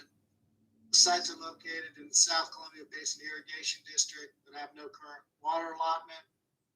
Proposed plat is located within the Franklin Public Utility District, service area for electrical power service. Pasco School District service area included in the plat. Primary access to the site is via north extension of Kohler Road. Preliminary plat approval, again, if granted, will allow the applicant 5 years to complete and record the final subdivision plat. As mentioned, CPDNS with condition was issued on May 20th and posted on the CP register under file number 202102678. Joint notice was published in Franklin County Graphic. Property owners within 1 mile were mailed notice regarding the public hearing. The list of owners based on the variance report prepared on May 3rd, and the notice was sent to all owners within the radius of the parcel. Staff emailed review packs to technical agencies on May 20th, and staff posted a sign on the property or in proximity thereof on May 22nd, 2021. Again, we had 2 signs. We had a sign here. We had a sign here. If anybody called about either of those, we provided them information on both proposals.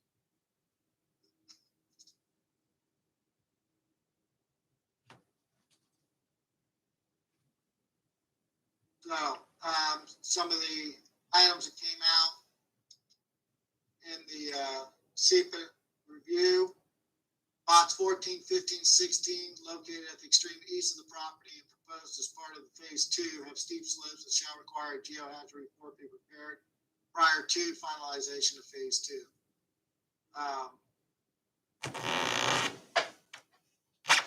Again, we're requiring construction stormwater pollution prevention plan due to its proximity to the river, and it's just standard for these types of developments. Best management practices to minimize dust during construction. Again, we had the same mitigation up before regarding a requirement to report should archaeological materials be found. However, due to comments received on the 3rd of June, it's the same comment, effectively stating there's a prehistoric archaeological site located along the east bank of the Columbia River in the proposed project area. Therefore, again, we're going to have to send out an amended DNS regarding that issue. And it'll still be the same number. It's just going to be a different requirement, such that it will be required that they obtain a permit. This again is in line with the request forwarded to us by the Yakima tribe as well. Drainage systems have been designed to capture and dispose of stormwater runoff on site. Separate source irrigation water shall be implemented and provided during the life of the project. And no more than 5,000 gallons per day may be withdrawn from groundwater. Again, this is due to the limitations associated with exempt wells.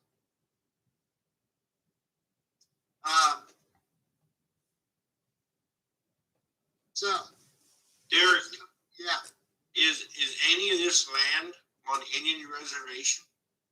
now it's not a matter of that. It's part of what's known as a tribal preserve, meaning there are lands that the various tribes have a historical interaction with, and therefore there are, this is over long periods of time, so therefore there are things, potentially bodies, people have passed, may be buried on these sites. It could be somewhere where they were making tools. There's a lot of different potential things, but it has to do with what's known as their ancestral preserve, meaning their tribe came down here, occupied this area, used it, and they would leave and then come back, and, back and forth. What this specific prehistoric archaeological, I don't know what it is. That's not uncommon. The tribes know, and when they list something like this, DAHP has some sort of record of this being located there, and therefore it triggers a permit requirement. Okay. But it's we got comments, but it could be other tribes. This is a very active area for tribes along the shorelines. Pretty much all waters and rivers. And Washington State probably had some tribe playing in it and doing something there. But they don't release like maps and stuff due to a fear of basically folks getting hold of those and looting the sites. So they keep it very close. Yeah. So it's not part of their reservation, it's part of their ancestral preserve. Okay.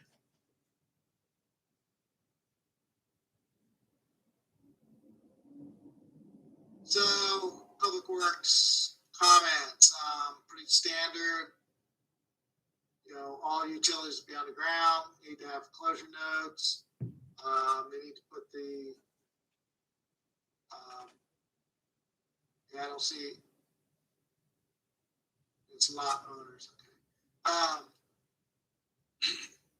Following notes, lot owners shall provide landscaping with the unimproved portion. Lot owners will be responsible for maintenance of drainage ditches or swales. Lot owners shall agree to participate in any future LIDs. All new approaches to county roads will require an approach permit at the time of building permit.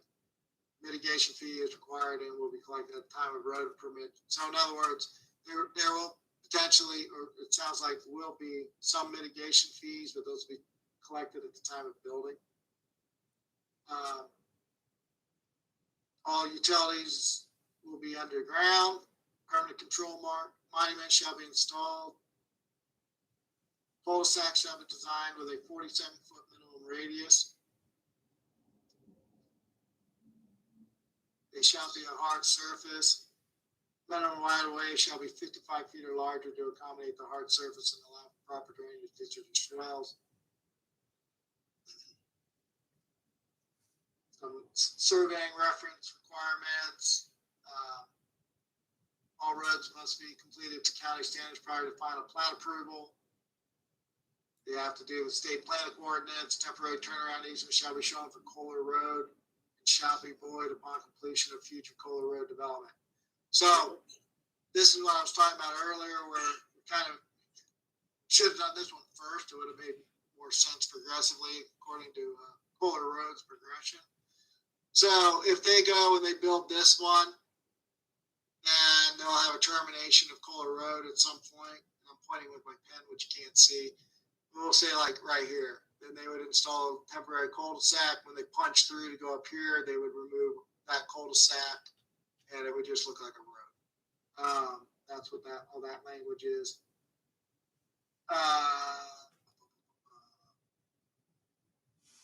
Yeah, so again, this is a local access road, Kohler is, posted 25 miles per hour.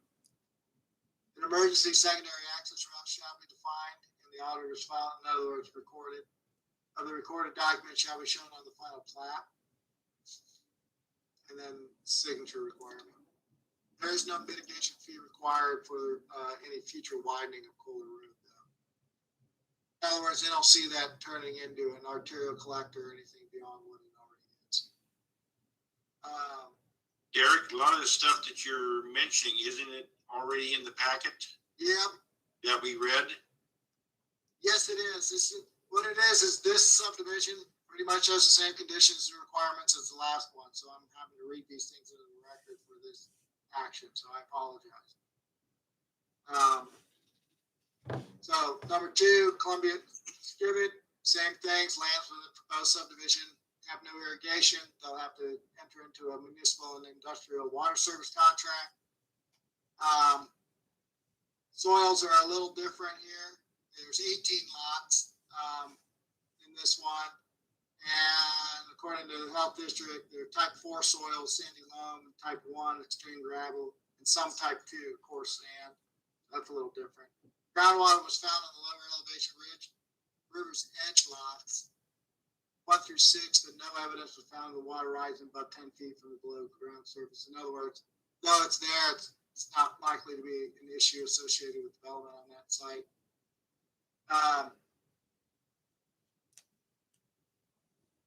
Okay, then we get into some specifics associated with the health district or what they would need to do to accommodate the wells. Again, comments are all the same as that I last read into the record, except all lots within plat must be a minimum. Okay, that's the same. Lots 1 through 6, 13, 14 must contain a minimum of 18,000 square feet of usable land area. Lots 15 and 16 must contain a minimum of 12,500 square feet of usable land area. And all remaining lots must contain a minimum of 21,760 square feet of usable land area after all easements and encumbrances are subtracted. All slopes in excess of 20% must be shown on the plat. And that those area slopes in excess of 20% may not be calculated as usable land area. Proposed lots 14 through 16, all located within areas of slopes in excess of 20%. But really, the property drops pretty significantly to the flood.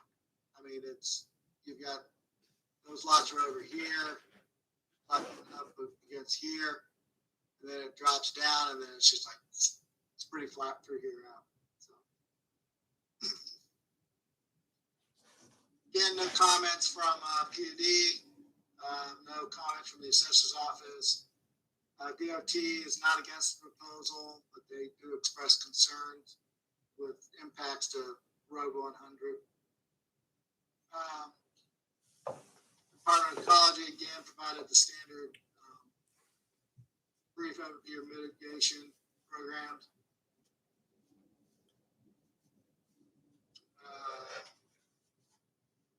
And then county planning building, again, as I mentioned, it's zoned RS40, lies within the designated low density residential in the city of Pasco comprehensive plan. There's a potential increase of 17 more homes to be developed over what it was currently entitled from Port of Chore plat. There is a structure on the property right here, but that's not a residence. So each lot's allowed 1 residence, so hence the 17 unit increase for a total of 18.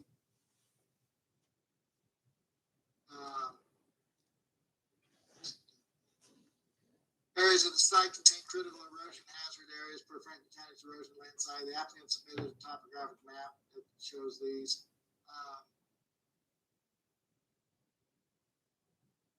They'll have to develop for the 100-year storm event. Geotechnical reports will be required for phase 2. So there's no requirement in phase 1 because they're not in any of those geo sloped areas. But before they move into phase 2, over half the area, or at least close to half, if not more than half of the area for phase 2 is in that 20% slope. So that'll be a condition on the plat as well.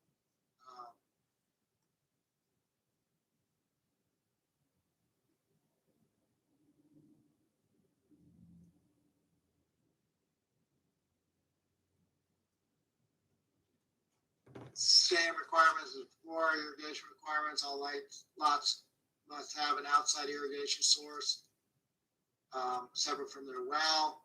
They need to, all the debris shall be maintained on site. All lots in the development are subject to park dedication fees. Here though, because they're in the UGA, it's $300 per new lot. And again, it can be paid by the developer at the time of development. If it's paid at the time of development, it has to be placed on the plat as notifying folks if that's the case. I'm sorry, at the time of building, not development.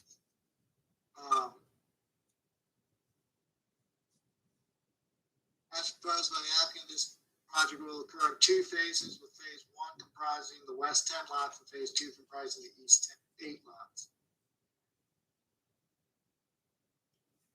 Derek, why does all this have to be read into the record?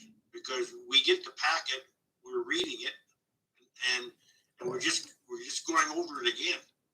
Well, again, because you have the packet, but the audience doesn't necessarily have the packet, so they need to hear what I'm reading. And I apologize that we have to do it this way. I am going as fast as I can through it, but that's why.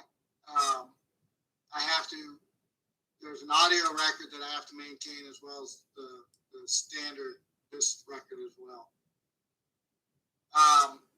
We received 2 comments on this one. One was from Mr. Joseph Kohler regarding, and we discussed a lot of those issues in the earlier hearing, basically with concerns to impact existing wells, river access for shoreline maintenance, and other items. And then we also received an email from Ed and Joanne Baker that basically requested that they don't want to see any block fencing. They don't like the aesthetic view that it provides. In fact, they stated it looks like a prison when you pull on the Kohler Road. And again, that email is included in your packet.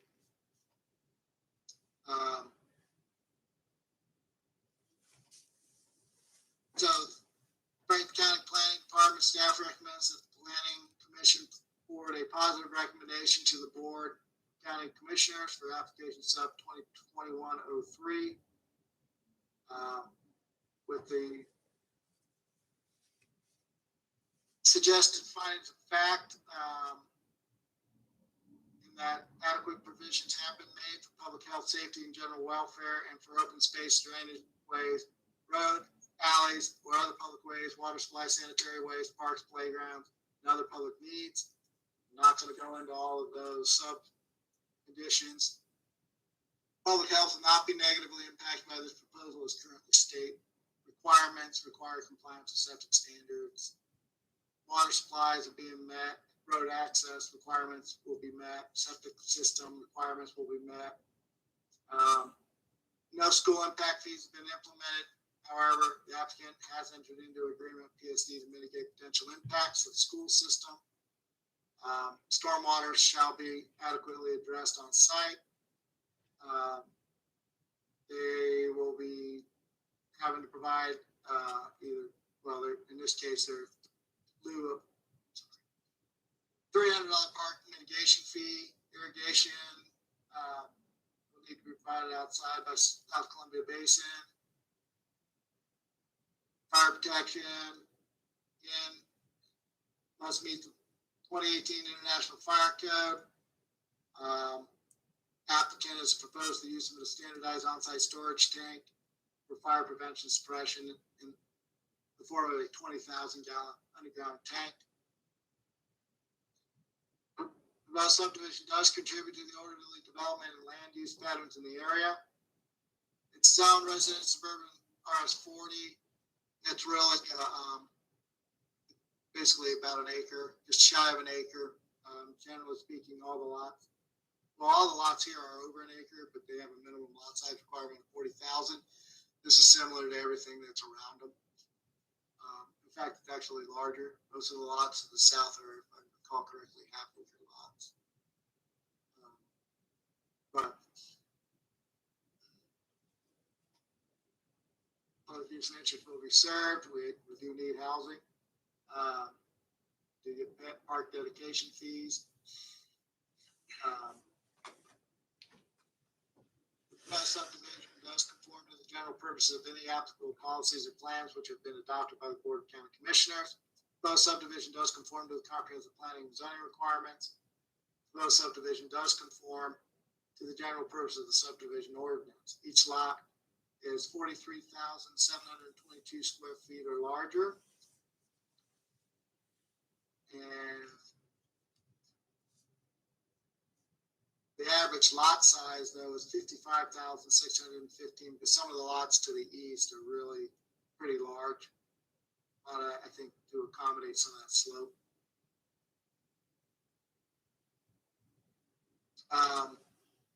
So suggested conditions of approval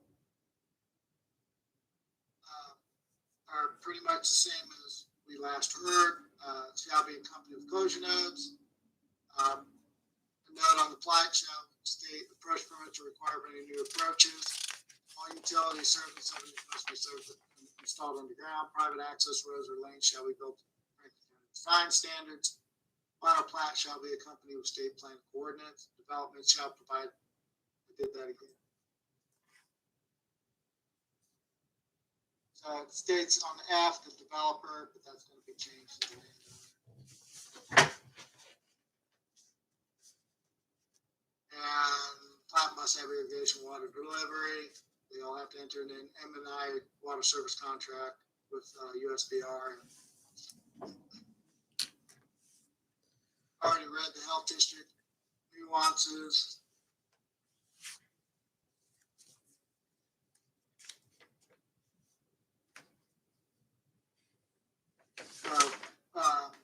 No comments from PUD and no comments from the assessor's office.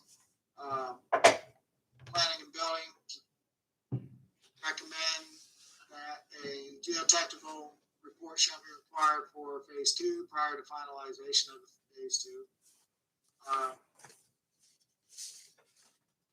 Same language as before, irrigation requirements. All lots have to have irrigation other than from their well. All construction debris shall be maintained on site and properly disposed of. County is not responsible for maintenance of private access road. Franklin County has a right to farm area. The subdivision is located adjacent to FEMA flood zone, and as such, stormwater retention is required. Roads and other impervious improvements shall be designed and engineered to maintain up to a 100-year storm event.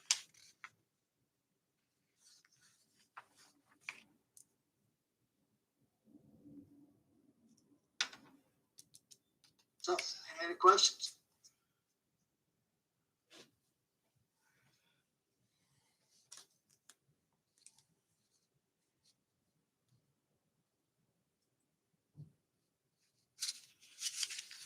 Do we have any questions?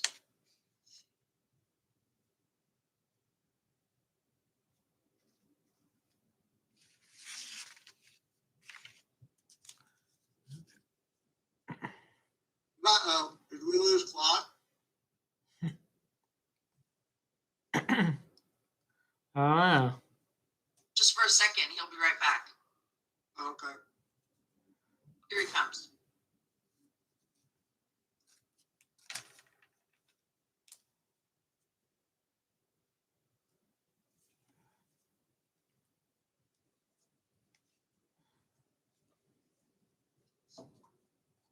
So are you ready to move on? We are. Are there any questions?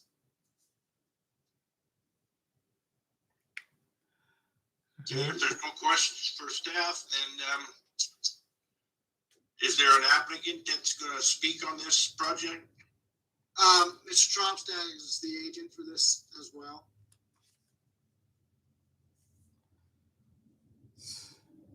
Are you here? Are you there, Caleb? Yeah, I thought you said that the owners were the agents. The owner is the applicant. Okay, I'm sorry. Yeah, I have Big Sky, accidentally put Big Sky as the applicant. Well, Caleb must have moved on, I guess. I don't know what happened to him, yeah. yeah. So is there anyone else that signed up to speak on this? Aaron? No. Everybody, yeah, dropped off. So one thing I want you to do, though, is I want you to think about what Mr. Kohler said in relation to this as well. Because, again, his comments were the same for both of these. So, and, yeah. But at this point in time, we're not requiring any walls. So I think we've addressed, I forgot their name, but the other comment who, normally what happens and why we see those, I don't know if you're aware, is why we require the block walls when we do require them. It's because of a concern with access onto an arterial or something like that, prohibiting direct access, making people access on the interior streets. There's no real need for that in this application, especially since the yards are all fronting on Kohler. That would be a little creepy.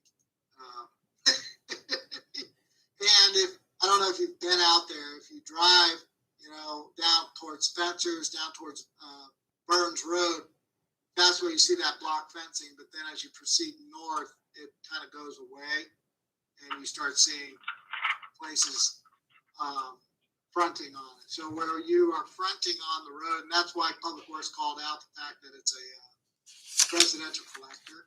It's not an arterial. If it were an arterial collector or potentially even a neighborhood collector, maybe. Anyways, it's just not, it's a 25 mile an hour residential road is effectively what it is, but it's a long one. And that's why Public Works is requiring secondary access. Now that may be a shared access to the north between the two proposals. That's really between the applicant and Public Works and the fire department. They'll work all that out, but I wouldn't be surprised. Let's put it this way, if I were doing it, that's where I'd put it. So I've got that addressed. Derek, can you hear me now? Oh, we can hear you now. Yeah, my internet came unplugged, but I was listening in my ear, so I heard everything. I just had one similar condition revision for 1F. Yeah, I It's caught the same that. note. Okay, and then the other one was 6H. This one will be done in 2 phases. And so I just asked that be changed. Didn't I say that? You might have caught that. I'm just going off of the conditions I have in front of me written down. I just wanted to make sure it was. I thought I clarified that this was a 2-lot. All right, I'll double check that. The application does say it'll be in 2 phases, Yeah. 10 lots and 98 lots. I apologize. I'll make sure that that's corrected. Oh, right there. 6H is that condition. I apologize. You're talking about page, right? 6H, correct. And then the same one on the final plat signatures for J3 or 6J3. All right, yeah. That was it. Yeah, that'd be Franklin PUD. And yeah, I'm representing the applicant on this one as well. So if there's any questions, I'd be happy to answer them. But I think we answered most of them on the previous subdivision.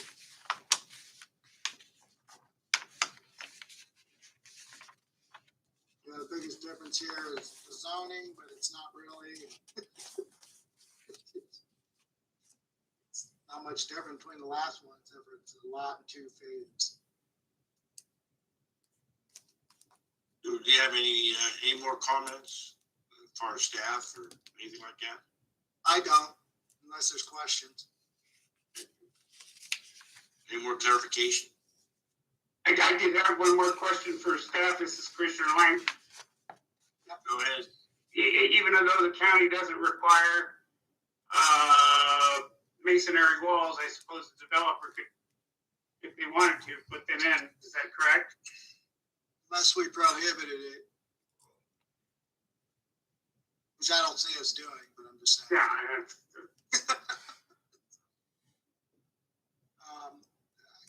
We try not to get too much into aesthetics. Again, the only reason we usually require them at all or bring them up is to ensure that access onto an arterial or something larger than that, a higher volume traffic zone, isn't, the people can't do it.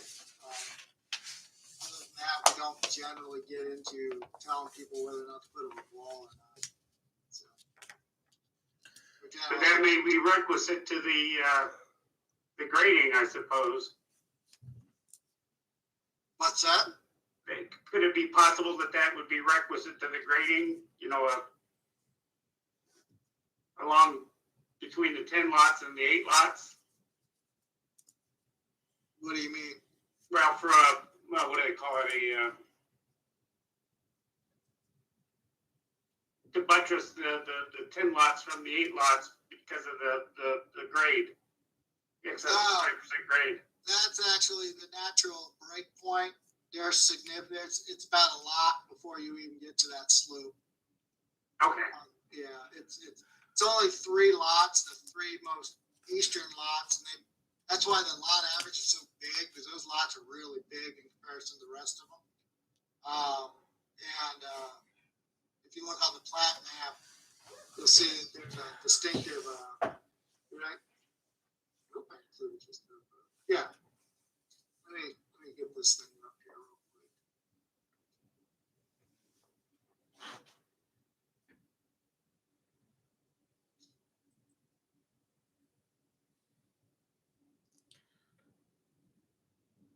Come on. Yeah, let's try that again.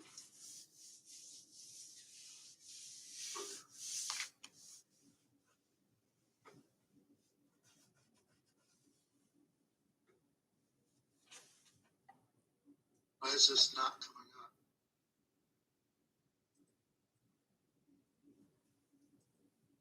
Yeah, but it does differentiate and I see what you're saying, so there's probably no.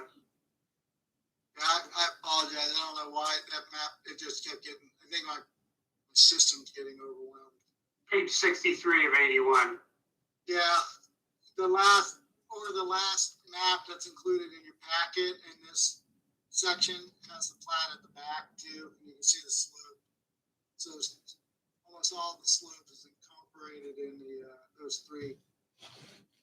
Actually, all of it is. Yeah, 14, 15, and 16 comprise the entirety of the sloped area. The rest of it's flat, relatively, until you start getting way east or way west.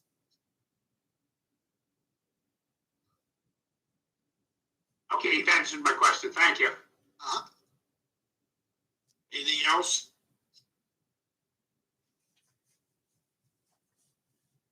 Then I'll close the public hearing. And is there any discussion amongst the planning commission?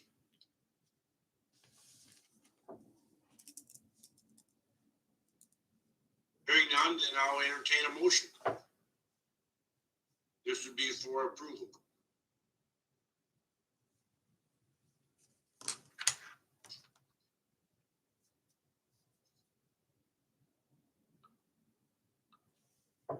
Mr. Chair, it's Commissioner Lake,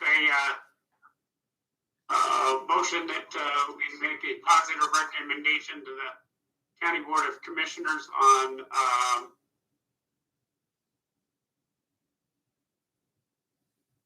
subdivision 2021-03, SEPA 2021-09, with 6 findings of facts, the conclusions of law, and 6 conditions of approval as amended. Okay, is there a second? It's Commissioner Vincent. I'd second that motion. Any discussion?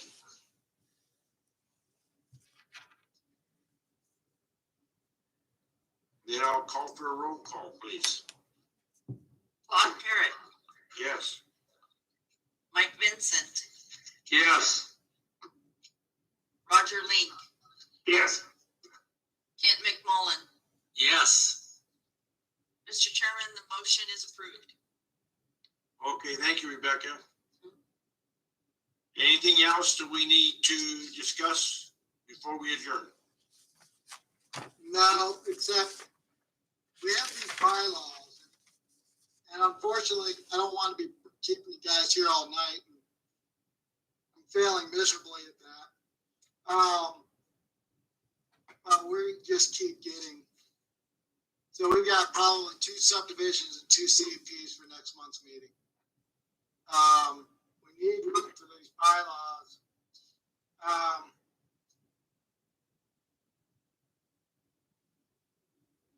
I'm going to look at potentially a special meeting, if you guys can deal with it, as we normally do the last Tuesday of the July month. Just so that we can work on these bylaws. We had 3 people step up, do the work, and they've just been languishing because we've just been getting so much. So much. So if you guys are okay with it, I'll go through that. Otherwise, we'll have to push it off till August. I don't really want us to rush. I think that the bylaws are something that we really should focus on and be focused on when we're discussing it. And, you know, we've got a product, we just haven't been able to really do the workshop on it and get these things finalized. So if that's okay with you guys, I will look towards doing that. If that's going to be an issue, just let me know. I don't have to advertise for it for a few weeks. But Is this something, Derek, that we can let go until like September? That would possibly get more members involved?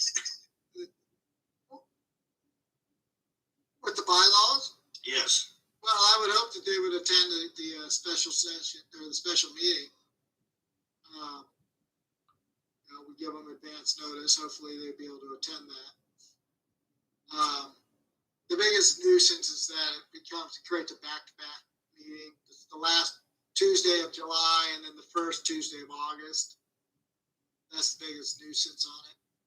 But yeah, that's what I'm saying. I want to workshop the bylaws. Because one, I want to give, the respect due to the work that you guys did. And 2, we really need to update our bylaws and have a discussion about it. I believe I sent it out already once, but I'll go ahead and send it up, the most current version out to everybody and schedule that for not the end of June, unless you guys want to do it at the end of June. I can probably squeeze that in. That'd be all right by me. So you're talking on June 29th? As far as I know, that should work. It's not a weird weekend or anything like that, I don't think. Yeah, we can get that. We can do it on the 29th.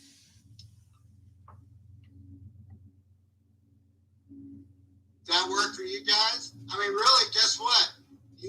You were able to attend, so you get to say. See, that's the perk of Anything either side of the 4th. That time either side of the 4th is not a good time for me. What's that? That timing around the 4th of July is going to be a little messed up for me. I'd have to wait and see if that 29th deal would work out. It might. I like the idea about the meeting the following week after that holiday. Yeah. That's a standard meeting now. Yeah, we're moving. Yeah, I am bumping the.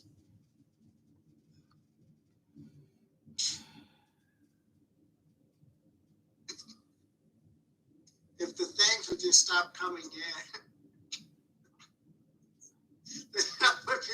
Like I said, I've got 4 items scheduled for it, and I will have PowerPoint presentations, so I don't have to read as much into the record. We've just been inundated. We're on subdivision 6. 5 or 6. So normally we get 1 a year. That's 6 in 1 year. So we're plus we got some conditional use permits. Got a BOE, but that's not you guys, it goes to the board. So, and also we don't have to make that decision today. What I can do is send out a survey this week, survey the members and see what we can do as well. Just bringing that to our attention that we need to get on those and we need to get something done.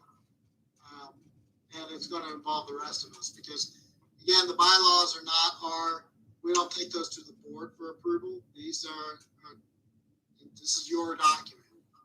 These are your rules, as long as they meet the requirements of law. What we've done so far, or what they've done so far, has been vetted with legal. It's been approved as meeting the requirements of law. So it is right for us to start meeting to discuss it. But we need to figure out when, and I really think it's important enough that it should be a single, maybe there'll be one other thing that we do that evening or something, but it really needs to be a focus, not a side note after 9 o'clock at night and we're all wiped out from doing 5 applications. That's my concern. So whatever and whenever, I see it as a special meeting at the end of the month on that day that we're supposed to be doing those special meetings. So what I'll do is I'll send that out to everybody tomorrow or sometime this week. I can't say tomorrow, to get an idea of when they want to do that. Okay, That's it for me. anything else? Oh, wait, one thing. In case you didn't hear, the board approved the comprehensive plan as recommended by the planning commission on last Tuesday, Okay, June 1st. So we're in a 60-day waiting period to see if there's any appeals or challenges. At this point in time, we haven't heard any, and we're hoping it stays that way. you're right. I agree. After that, 60 days, then we can basically go, it's official. And then we'll start moving other things like subdivision ordinance and update to the zoning code. We'll probably break the zoning code into pieces as opposed to all at once, but that stuff we'll be doing. And we may actually have all that done by the end of the year, but we'll see what happens. So going into 2022, we may have a not new, but updated zoning code and subdivision ordinance. And other things. So Right. that's it for me for real this time. Okay. Will it be workshopped also? Yes. Yeah. Okay.